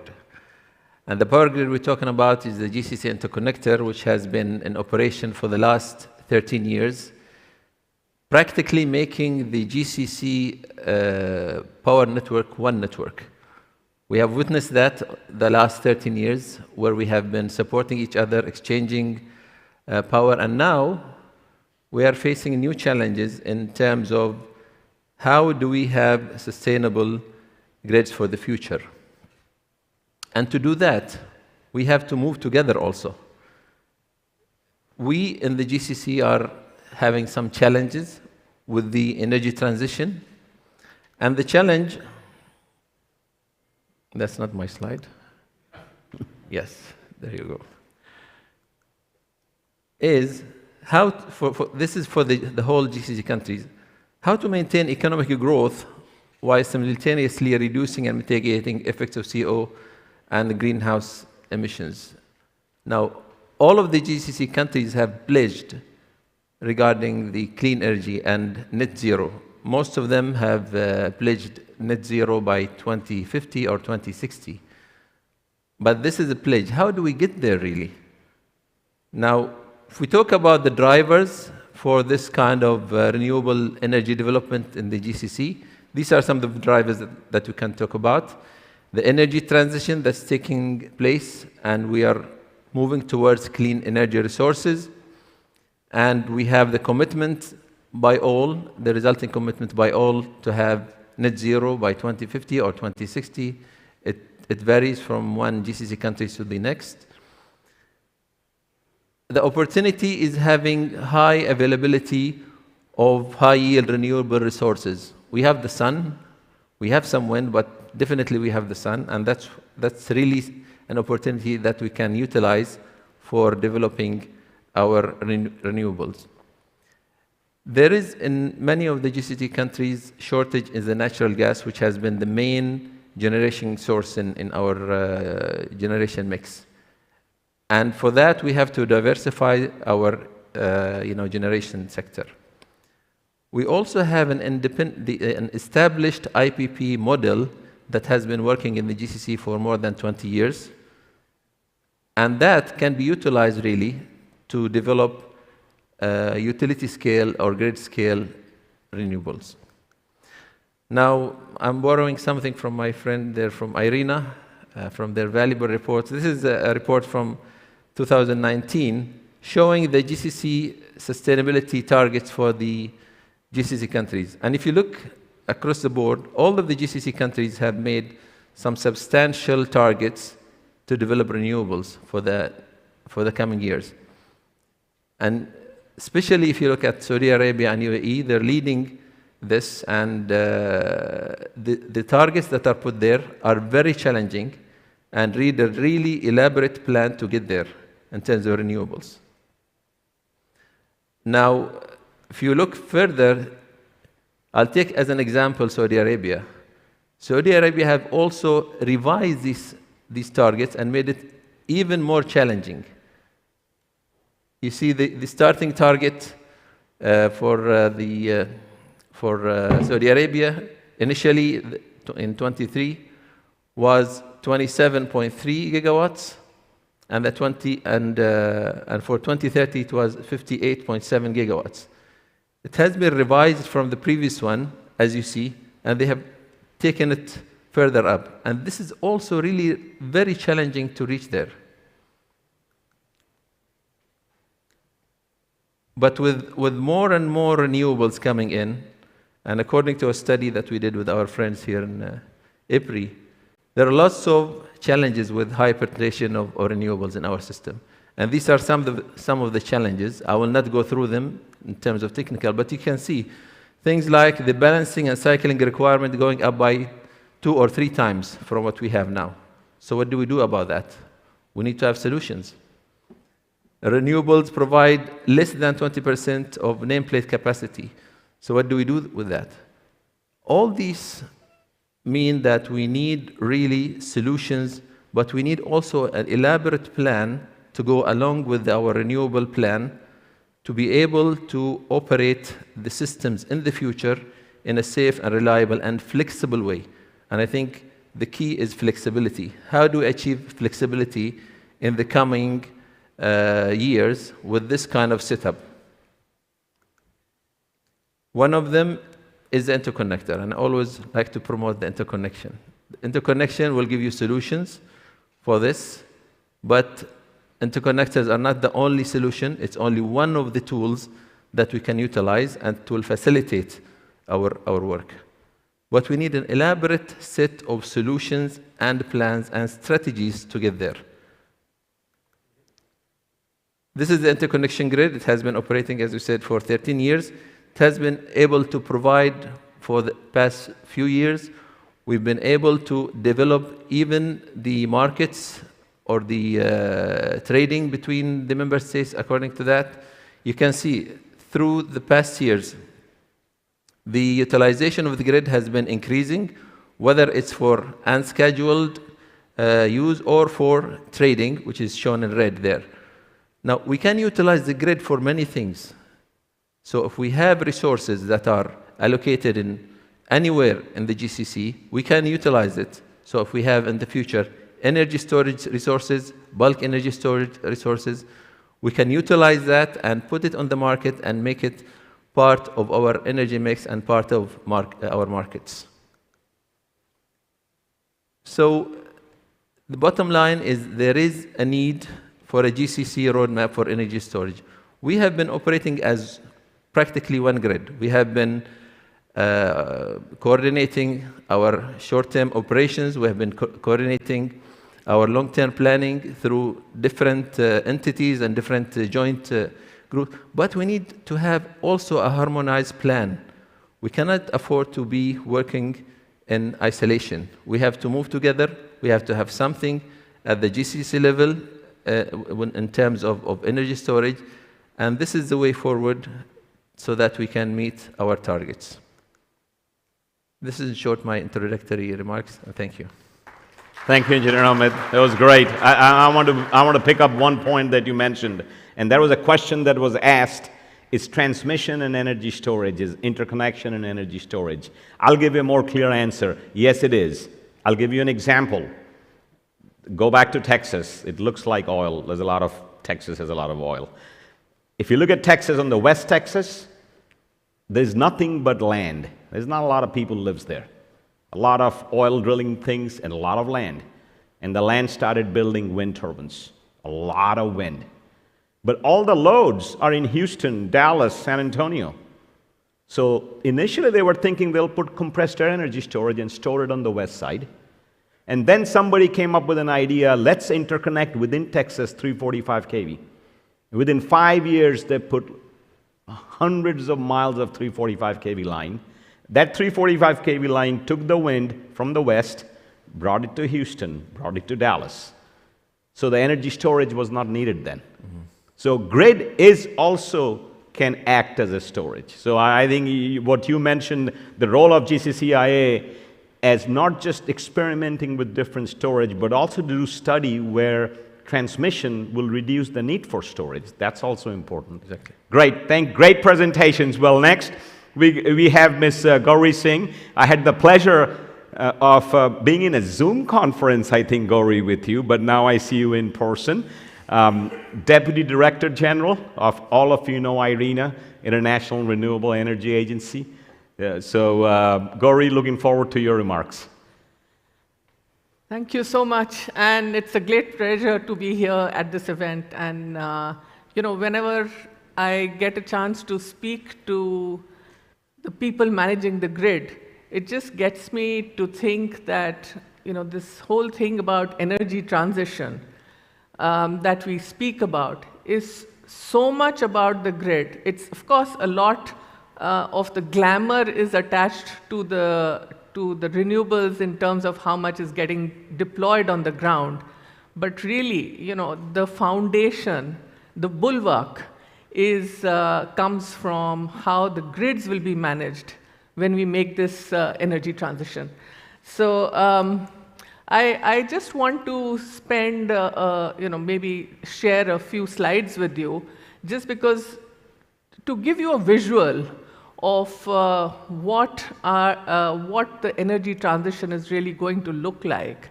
And to do that, I want to start first by saying that at Glasgow, what we heard, and it was music to the ears of all of us who have been talking about renewables for a long time, is countries after countries, leaders of major economies, all came together to come forward, much as what you have said, not just look at a long-term horizon of where countries want to reach with, but also getting into much more of the strategies, the nuts and bolts that is so relevant for this decade that we are currently in.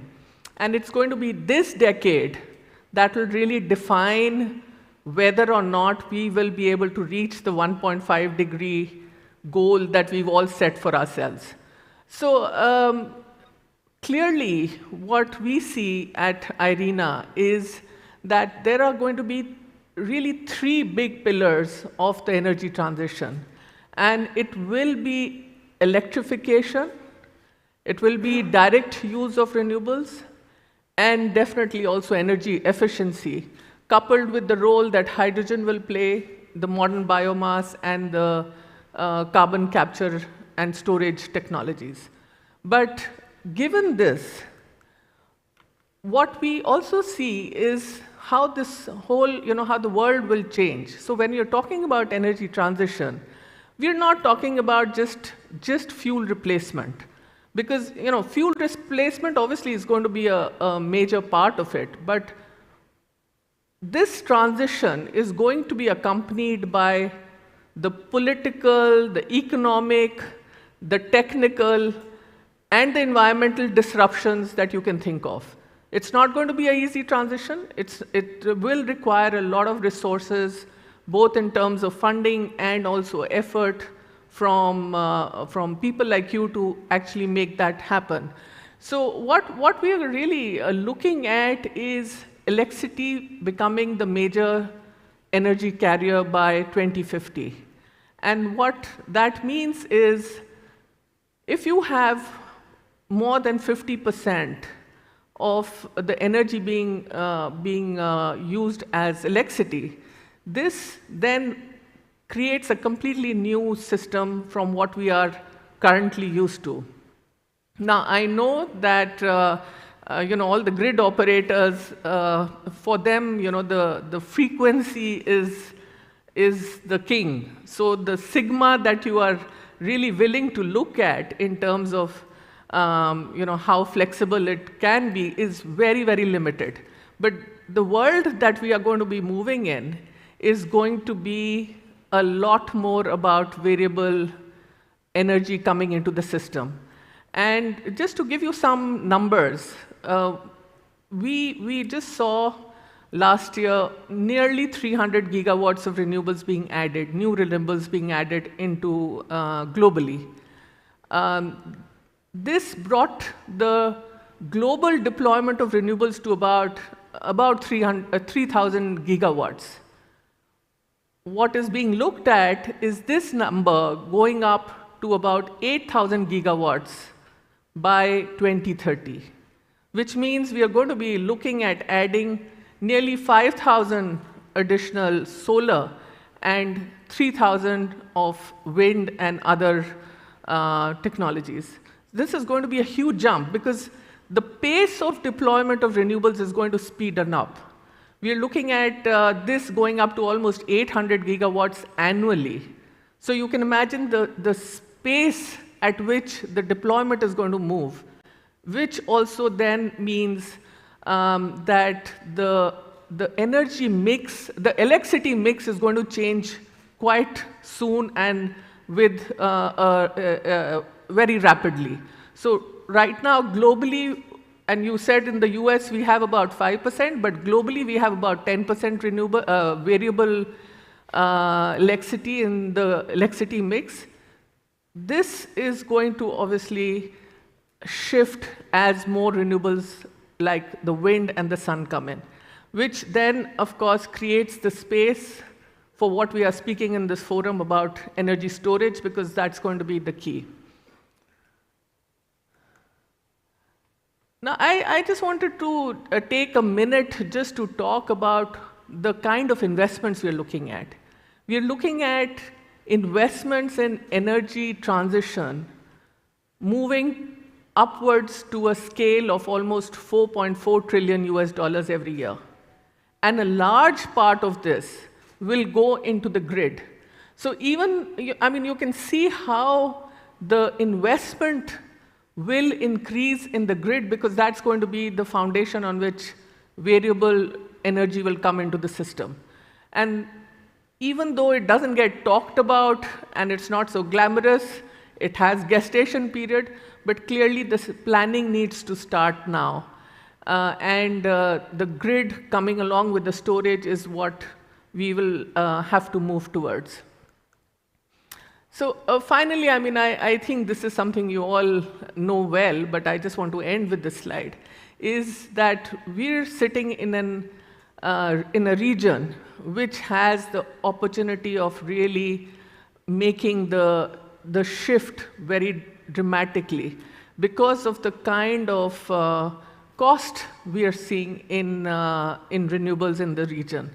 This is clearly coming from, as Engineer Ahmed also pointed out, it's coming from the very good and strong IPP ecosystem, the strong PPAs, and the access to the low cost of financing. And that then, is a huge opportunity for this region to take hold of and move to the next level. Thank you.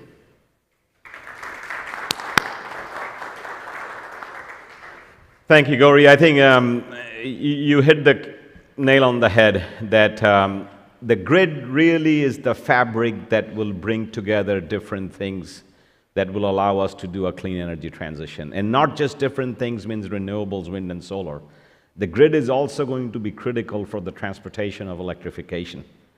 The grid will also be critical to produce the next generation's oil and gas that will be different molecules. So IEA did a study, and in their study, in order for the world to go to net zero, now it's a theoretical study for a world to go to net zero by 2050, they think that 3,000 gigawatt of electrolyzers will be needed to produce the hydrogen. To give you a scale of what 3,000 gigawatt of electrolyzer means it will double the electricity that we use today in the world today. So think about that from a Gulf perspective. Right now, GCCIA itself is around 60 to 70 gigawatt. If you add other areas, it's around 100 gigawatt. In long-term storage of hydrogen, producing liquid ammonia or hydrogen, you may need another 100 gigawatt by 2050 just for electrolysis. So I think these are big numbers. The investments are big numbers. But if we don't do that, then we can talk about net zero for the next 50 years, but not even go anywhere close to that. So last but not least, we have a speaker here, Carlos Travacedo. Did I say that right, Carlos? I said it perfect. Executive Director, Energy Policy of Department of Energy, Abu Dhabi? Correct. Perfect. Thank you. There you go, Carlos. Thank you so much. Oh, it is just great, really great to be here today. Thank you very much, EPRI, for having us. Thank you very much, GCCIA. It is just our pleasure to participate and to share some ideas and some thoughts about the energy transition and storage, because they really go hand by hand. I also have a few slides to try to share some ideas, some thoughts on how Abu Dhabi is making a progress. And how we think we will continue to generate change, which is at the end of the day what we need. Let's not forget that the UAE has a very clear target. We need to go to net zero by 2050. And Abu Dhabi is a very relevant piece of the UAE, meaning that we have to make a huge effort to move on in that direction. I don't know if I have, yes, here we go. So let me just share some thoughts. I hope that the ideas that I share here today will trigger some questions and hopefully some interesting answers. First, the good news. In the case of Abu Dhabi, if you look at here, it is clear that in terms of electricity demand, we have a challenge. And I said it's good news because it's great to be challenged. And it's great to be challenged because you need to increase your production by about 50% from today's levels until 2035. which is middle of the road until 2050. So for that reason, we feel confident that a growing system will generate the dynamic of change that will take us into a new paradigm. A new paradigm that shows here in these pies. Abu Dhabi has been investing heavily, as you know, in decarbonizing the economy, in decarbonizing the electricity and the water sector. We're moving from a system that is today 95% natural gas fueled into one that will be below 45% in 2035, in a system that is growing by 50%. That means that our share of nuclear and our share of PV will grow massively. This is a dramatic change. If you look at the first pie, is orange. But already in 2025, which is not really that far away, it's just no longer orange. The eruption, the arrival of Baraka nuclear power plant is going to change our industry forever. But if we continue to invest in this space and we continue to satisfy the growth needs of the sector, we will also increase the penetration of PV very much to around, as I say here, about 20% of all the electricity that is generated and consumed in the emirate. By 2035, we expect to reduce our emissions related to the electricity sector by around 60%. That is a massive change in a relatively short period of time. So, what do we do? Well, here is when storage becomes part of our story. But it's only part. As a policymaker, which is the DOE, we look at storage as a solution. It will help us to get there, but there's other things that we're working on. We're working on energy efficiency. We're working on behavioral change and demand response. We're looking at the tariff structures. We're looking at interconnections. We're looking at electrification of transport. We're looking at new technologies that will take us to a new paradigm, like, for instance, hydrogen. But what we see that only with our current projections, we will increase by about 350 megawatts the needs to have battery storage in the system by 2035 just to balance the grid and provide it with the stability that it needs. Please bear in mind that we already have 108 megawatts in the grid, giving us 5 hours of storage. Two more things. We all look into the future. We all look into how the economy grows, how the demand of electricity grows, how we need to decarbonize in the growing system. But what happens to a specific region like the Middle East, where in reality we have two systems. We have a summer system and a winter system. If you look both in terms of energy and peak, the summer is twice as high as it is the winter, which is a huge challenge for a system that is introducing a lot of must-run in the form of PV and nuclear. So we see that we're not only dealing with the challenges of growth, with the challenges of decarbonization, we also want to introduce some changes in the tariffs, in the markets, that will allow us to shave some of these. And we also have the need to move on in new technologies that will bring us here, which, like I said, in the hundreds of megawatts of battery storage. But very importantly, this is the range of solutions that we can have to actually, it's been mentioned before, so I will not spend more than a couple of minutes mentioning that from the flywheel to the power to gas, there is a wide range of options for storage, which are the perfect journey for the policy making to accompany the technologies that will continue to enable the change in the grid for years to come. Important, hydrogen. Hydrogen for us in this region, for the DOE in particular, is a fundamental piece in this whole equation. We have good numbers around the batteries. We give us hours. We count on those, as you see, they are already in our forecast. But we are going to work across 2022 in the development of a strategy, policy, and regulatory framework, holistically speaking, to clarify, to provide the guidance, the visibility that the hydrogen industry would require in Abu Dhabi to make it a hydrogen-friendly jurisdiction. We will look at the strategic drivers, from the production of the molecules to, most importantly, the use of those molecules to generate added value for the economic growth of the Emirate and the UAE as a whole, to specific issues like the cost of clean and renewable energy at competitive rates to generate competitive hydrogen, to the availability of land, or the business cases that will come along this. All of these, in my view, honestly and modestly also tell us a very good story. It tells the story of a system that is growing, a system that is committed to change, that is already happening. You will see quickly a lot of changes materializing, but also a system that is looking into the available options and the future options that will make the growth compatible with the famous trilemma.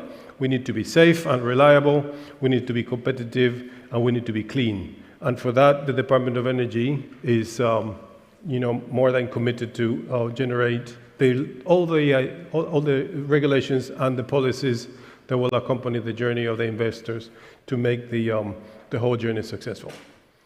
And for that, again, thank you. And I do hope that the Q&A will provide some additional value to the audience and everybody. Thank you. Thank you, Carlos. And all three speakers have done a great time, so we got a lot of time left. And I'm going to ask the folks who are managing the clock to look at how much time we have so we can put it there. And this time belongs to you.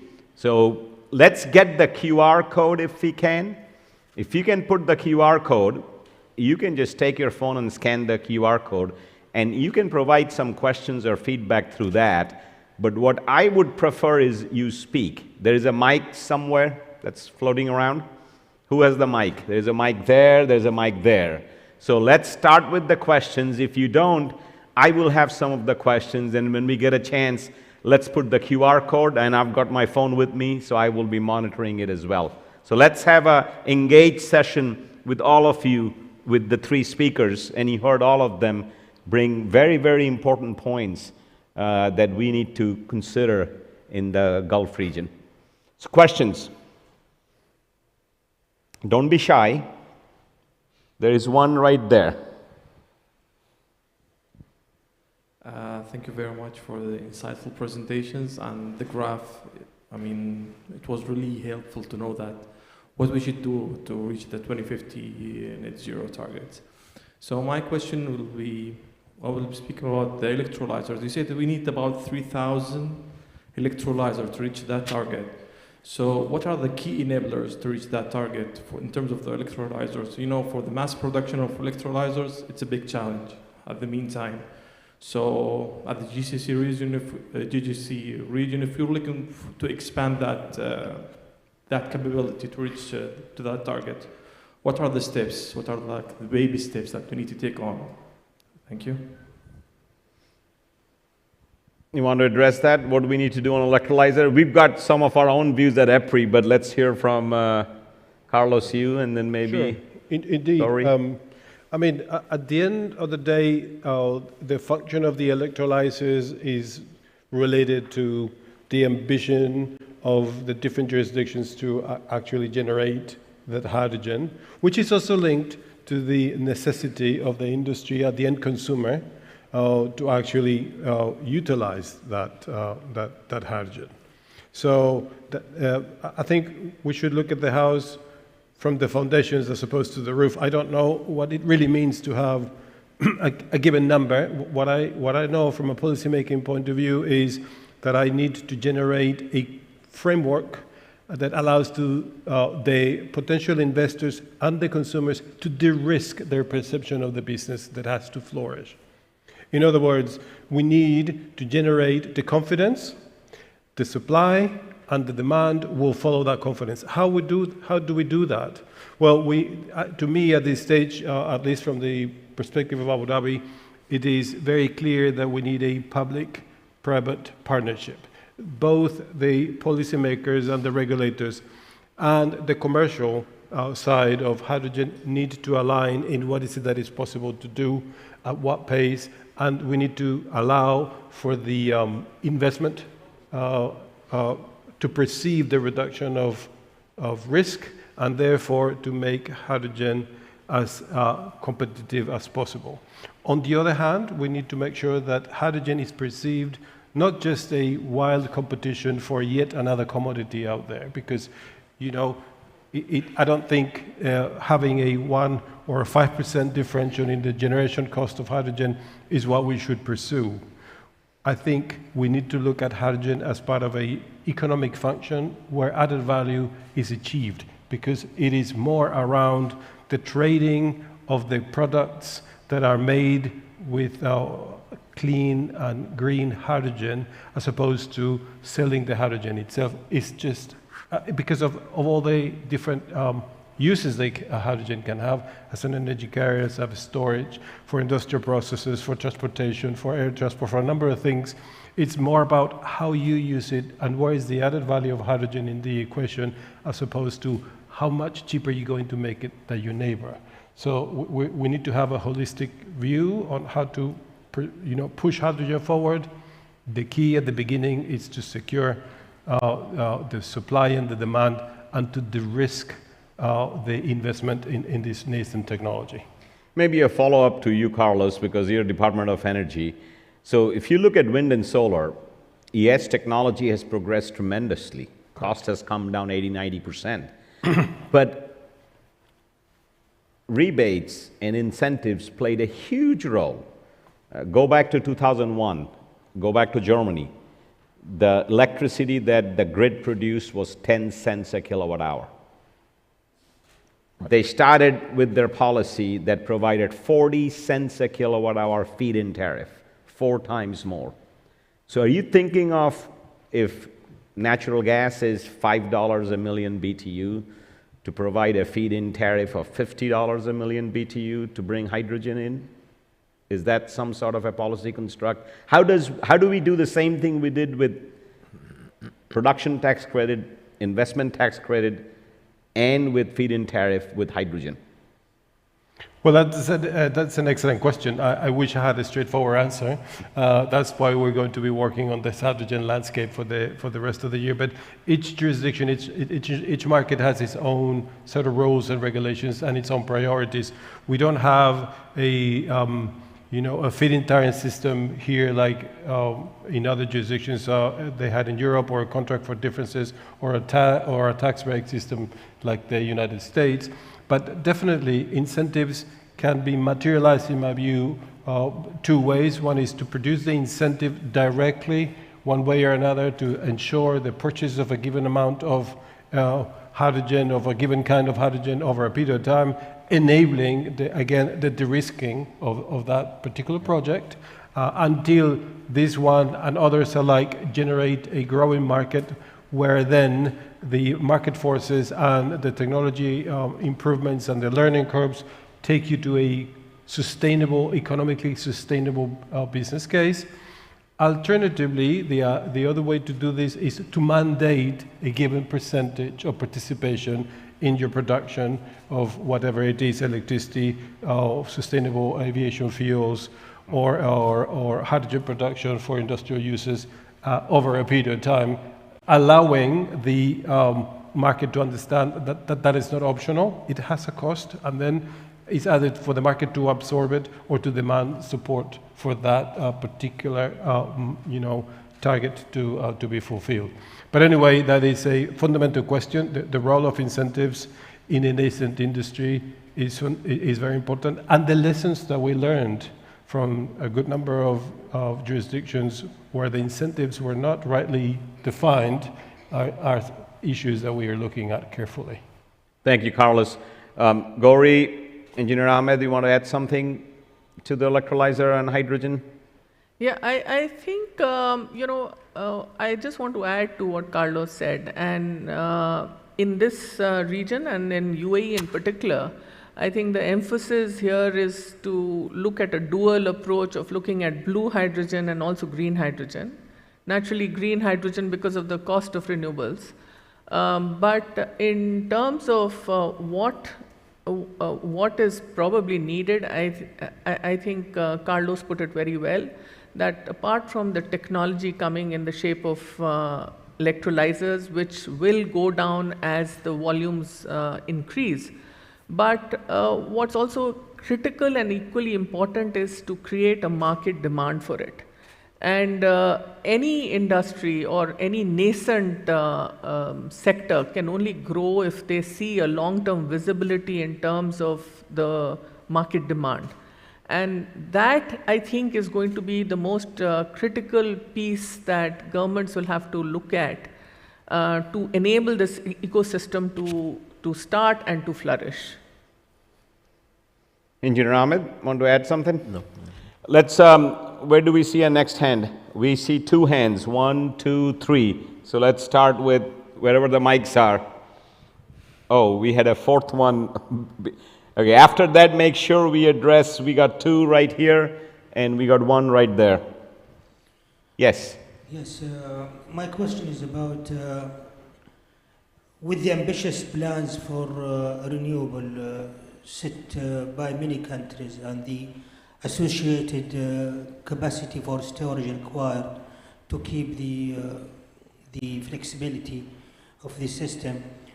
My question is, do we have enough natural resources for the lithium ion in the world? Especially that when we speak about storage, we mainly speak about lithium ion. I hear that there will be some shortages in the future finding the lithium ion material. Thank you. Anybody want to address that? Maybe I could just very briefly say you're right. That's a critical element and that's a critical material. But as you know, that there is already, this is something that's under a lot of discussion, and which is why there are technologies that are being developed for storage that will probably not be using either the same quantum of lithium or looking at other possible materials.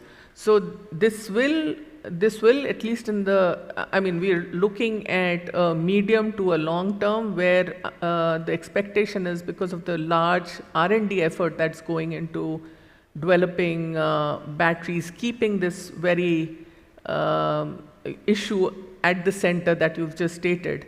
Our expectation is that we will see a host of other technologies come into the market which probably address this issue. And maybe just, I know one of the experts in lithium is Harish Kaimat sitting right there. Here is what he told me as the answer, but I want to make sure, Harish, I'm saying it the right way. There is enough lithium in the world to meet our need. It's not just mined because there is no incentive today. If the demand comes, we will find lithium in other places. I'll give you one example, California.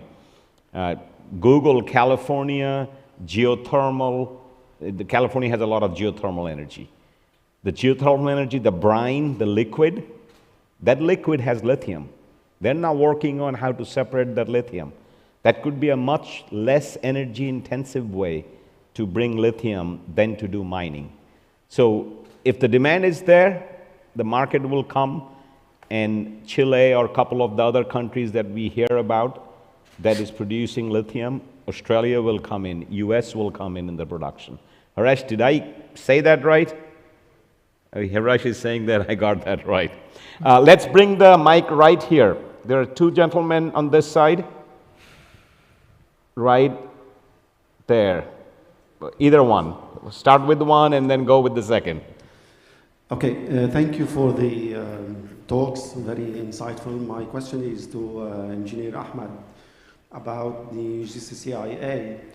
Have you and/or would you be willing to consider the techno-economic feasibility of having physical battery storage on all the nodes, all the substations of the GCCIA, so it evolves into not just an interconnector and probably virtual batteries, but also physical storage for the member states?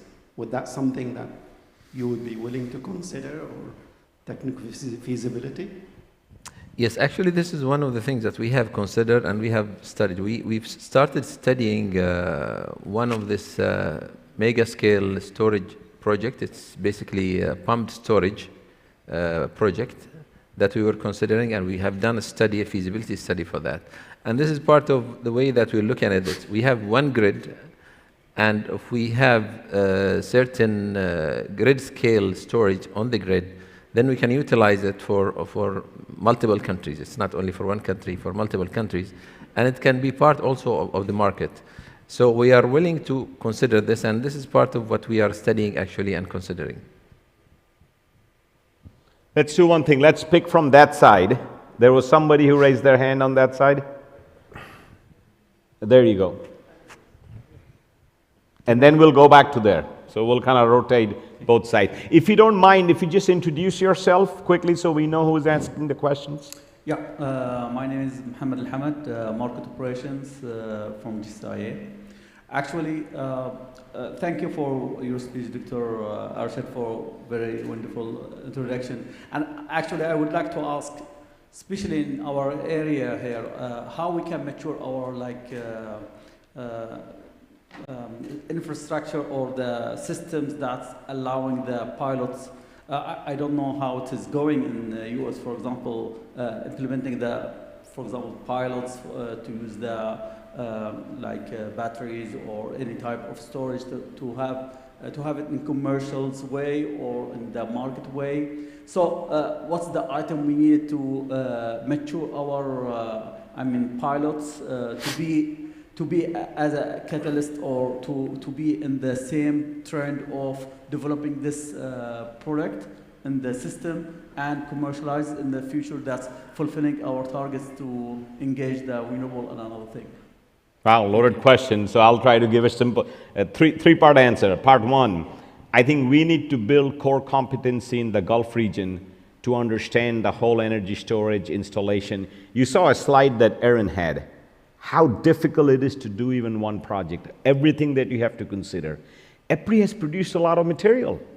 Let's bring that material to University of Khalifa. Let's bring that material to the other experts within the region so that they are knowledgeable about that. And then let's pick top 10 projects, top 10 technologies. We work together, the top 10 emerging technologies, get all the Gulf countries so that not one country is doing all, but do all of those pilots in the same rigor of science.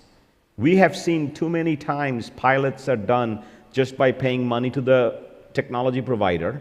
They come in, they install, and it's working, and you cut the ribbon, and that's done. Lessons learned are lost. We have an opportunity to do it the right way here, and Engineer Ahmed, you speak. I think the roadmap should provide some clear examples on how to do it. Exactly, because we're talking about initiatives which are random initiatives taken here and there. But I think we need a really harmonized roadmap towards that. And these pilot projects can be part of the learning, part of the building of the capacities, so that we can reach our targets in the roadmap. But this has to be really something as harmonized and not randomized. And I think, while the roadmap is going on, we shouldn't wait. There is so much material that's out there. Let's team up with some universities, because you have to build talent within the Gulf area. Otherwise, there's a lot of consultants that are ready to come in, and they should. But there is enough material. We have been working on energy storage for 20 years. And most of our materials, we make it publicly available to anybody. So I think growing the talent base within the region to understand how to effectively do battery projects, we can start doing that now while the roadmap is looking at the top 10 projects, because I think that'll be a wonderful opportunity. Let me move right now on this side. Sorry, I've been neglecting you for a while. Thank you. In fact, I don't have a question, but I'd like to share some information to enrich the discussion, which is on the same line. My name is Salim Al-Hajraf. I'm the founder and CEO of Idama Consult. It is a newly established company, but I came from an R&D background. I spent about 30 years between Kuwait Institute for Scientific Research and the Kuwait Foundation for Advancement of Science. During my time at KISR, I was privileged to initiate, develop, and execute the first pilot project in Kuwait, which is probably some of you knew about it, GCCIA Renewable Energy Project. It's a project over 100 square kilometer land. It is desert, dead land, and we convert it to be one of the most valuable land in Kuwait. And also we developed a pilot project there just to ignite and convince decision makers and also investors to come and move to phase 2 and 3. During phase 1, we developed three pilot projects, 10 megawatt wind farm, 10 megawatt PV plant, and 50 megawatt CSB thermal plant with 8 hours molten salt energy storage. And this is the point I'm trying to elaborate a little bit, as it is the only large-scale energy storage functional today in the Gulf region. And of course, it will let us learn a lot of data and information from this pilot project.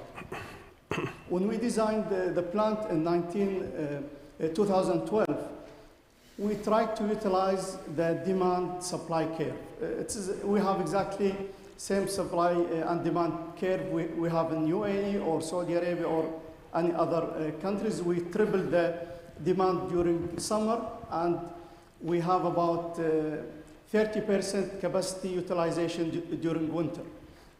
Also, during summer, we have very short night and very long day.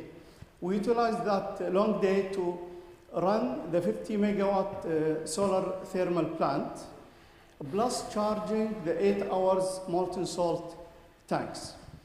During the sunset, or just before the sunset, the plant slightly converted to the storage capacity, and if we have full capacity, we can have full production over the whole night. So we have the plant running on the storage until the sunrise of the following day. For that reason, the plant starts operating 24 hours from middle of April until about end of September. And this is a unique utilization or successful utilization of large-scale thermal energy storage. And we do hope that something like this can be applied for hydrogen or other energy storage technology. What was the size of the plant and what was the size of the storage? It is 50 megawatt. PV? No, it's thermal. The PV part is 10 megawatt. We are talking about the CSB plant. It is 50 megawatt thermal plus 8 hours molten salt energy storage. Well, it's a great example of work that's already going on. By the way, it is available for anyone to, it is open source. You can access to the data, and I'm sure the R&D centers usually in demand of such data to develop and expand such experience. Fantastic. I mean, I come from the research background. Having data is the biggest challenge that we have. Maybe one or two more questions before we have, we have 1, 2, 3 hands. I can see the hands. Whoever has the mic needs to see the hands. Somebody in the middle. Dr. Arshad? Yes, and then one in the back. Yes, go ahead. Dr. Arshad, I'm Kosal Gunwardhana, coming from USL Sri Lanka Energy Program, working as a specialist on advanced technology. My question is that now you talked about electrons and the atoms. So storing energy as electrons itself, as electricity itself, is SME is the technology I have even seen today. So the wonder material of this decade or this century they call graphene. So what is the status of SMEs on that? So because when you store electricity as the form of electricity, it will also would be easy to shape up the grid as well, right? Injection of active power and reactive power amplification that comes, and it serves a better purpose. And also, since I'm coming from Sri Lanka, they call I think pristine quality graphene or graphite that is conducive to produce graphene is there in Sri Lanka as well, so which I also have some insights to that. I would like to, if you could comment on SMES as a future technology. Absolutely, I will. But I will pass the mic on to Haresh Kamath, who is the world's top 10 expert in this. Haresh, you get the mic to answer the question. Thanks for the question. It was a fantastic, oh, there you are. Fantastic question. I think graphene is a material with a great deal of promise. I think that it has already shown some capability to be used in energy storage systems, including in lithium ion. And we're still investigating. It's still a very early stage technology. I think over the next 10 years, 15 years, we'll start to see where this technology really goes in terms of what it will be used for. There's still a lot of scope for it in the future, so it's something that maybe we can talk about, you know, in terms of your specific interests and how it could be used. Thanks. And appreciate you coming all the way from Sri Lanka. We are thrilled to work in Sri Lanka. I know there's a lot of work going on renewable integration.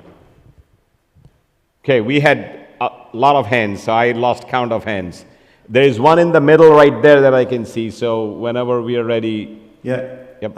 My name is Hilal from Oman. I'm from the procurement company. Actually, the research and development is very important. It's a key for all the developments and for all the companies. But I spotted a figure from Ben's presentation that the price of storage is still about 300 USD per kilowatt hour.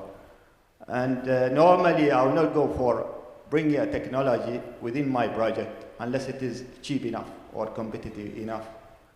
At what price you think will be the cheap? We can say it's a cheap price to consider storage in a project, and how soon it will be like?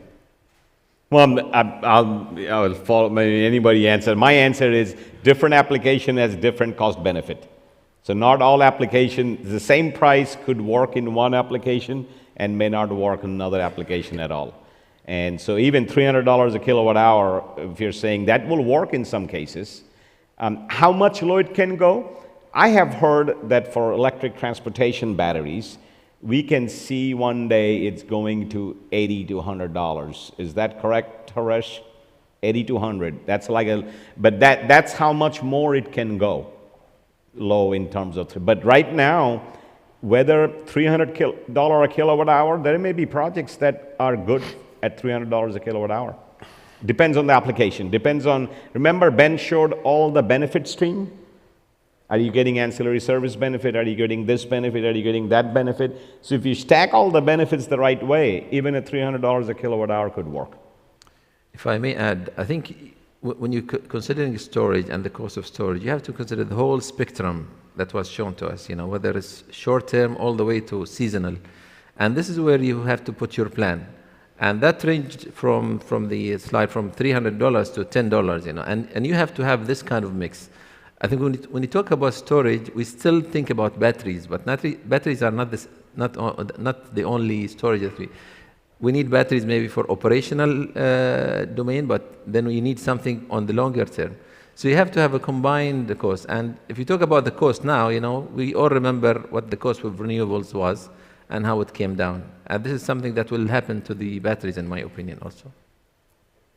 Maybe one or at best two questions, short questions, and we'll try to have short answers. Yeah, thank you everyone. My name is Ahmed Al-Shihri from King Abdullah City for Atomic and Renewable Energy in Saudi Arabia.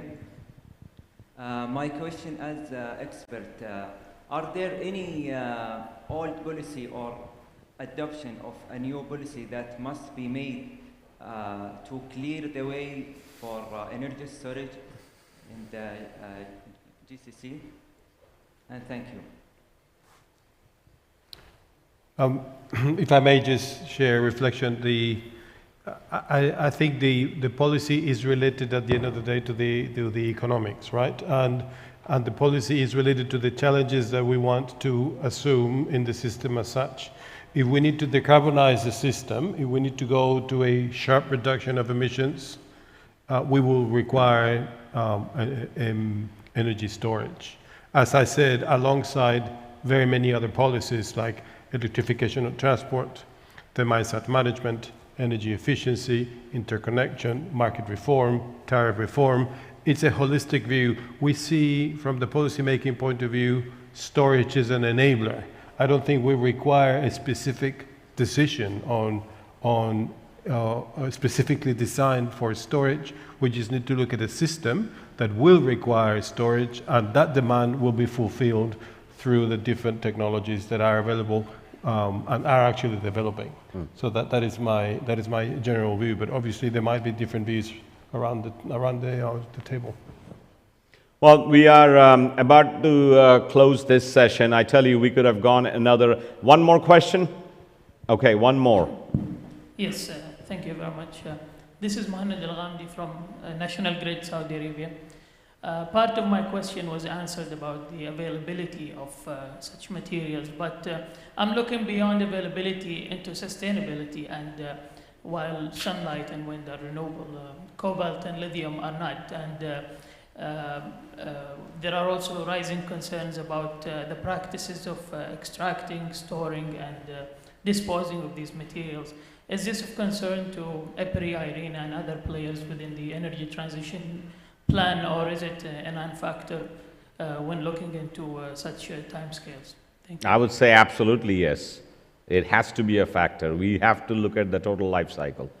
Gauri? Absolutely, and which is why a lot of work is now happening on the circular economy that we really didn't see happening a few years back, because this is a whole life cycle that we have to consider. Well, like I said, we could have gone hours. Let me finish off. It's always good to finish, especially today's session. We have couple of ceremonies, so don't go anywhere. But I want to go back to where I started. You know, if you cannot fly, then try to run. If you cannot run, then try to walk. If you cannot walk, then try to crawl. At least do something. And GCCIA and the Gulf countries are already doing it. You heard about the project. You heard about the roadmap. You heard about let's bring the universities and bring core competency of battery and energy storage. You heard about Low Carbon Resource Initiative, the largest collaboration to create clean molecules from clean hydrogen. You heard about the top 10 pilot projects. So these are all the things that we will take with us even when the conference ends in 2 days. I can't say enough gratitude, thank you to Carlos, Gauri, Engineer Ahmed. A round of applause for this team. Beautiful. And we do have a couple of other things that will happen now, but please, tomorrow, when do we start? 9? 8:45 a.m., be sharp, be here. You will have another exciting day on energy storage. So with that, I'm going to hand it over to our MC for our next part. And are we still sitting, or can we move? As you like. You can sit, you can, or I mean, I will thank you thank you so much for your speech, and I just want to remind you about the expo trip for tomorrow. You can do the registration on the desk. Sorry? Okay, and you can stay. Sorry. I sat down. I thought I'm going to forget about the expo trip because it's really important for them to remember this. Okay, and now I would like to invite Dr. Naif Al-Abadi, Chairman of GCCIA, to present the trophies for the speakers.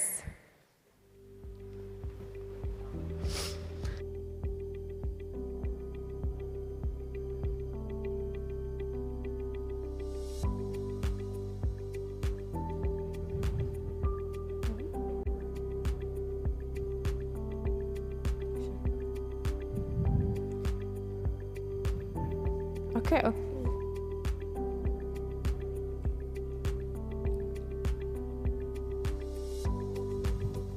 Dr. Arshad Mansour, President and Chief Executive Officer, EPRI.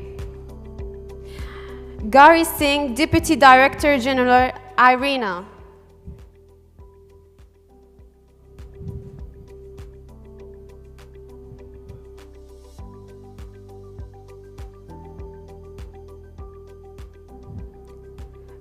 Carlos Gasco Travasedo, Energy Policy Executive Director, Department of Energy, Abu Dhabi.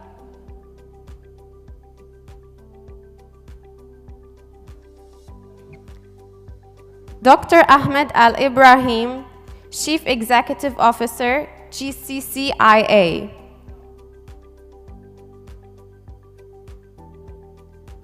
And now we would like to have a group photo.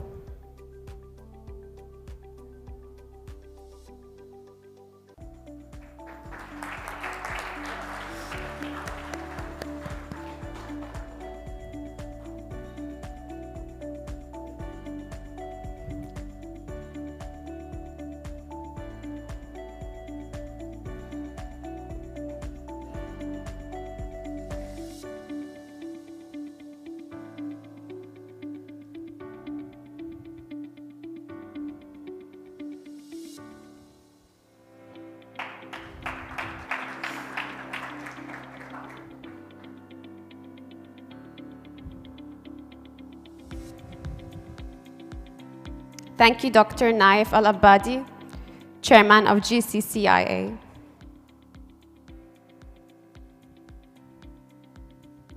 And now we would like to take a lunch break. It will be in B3.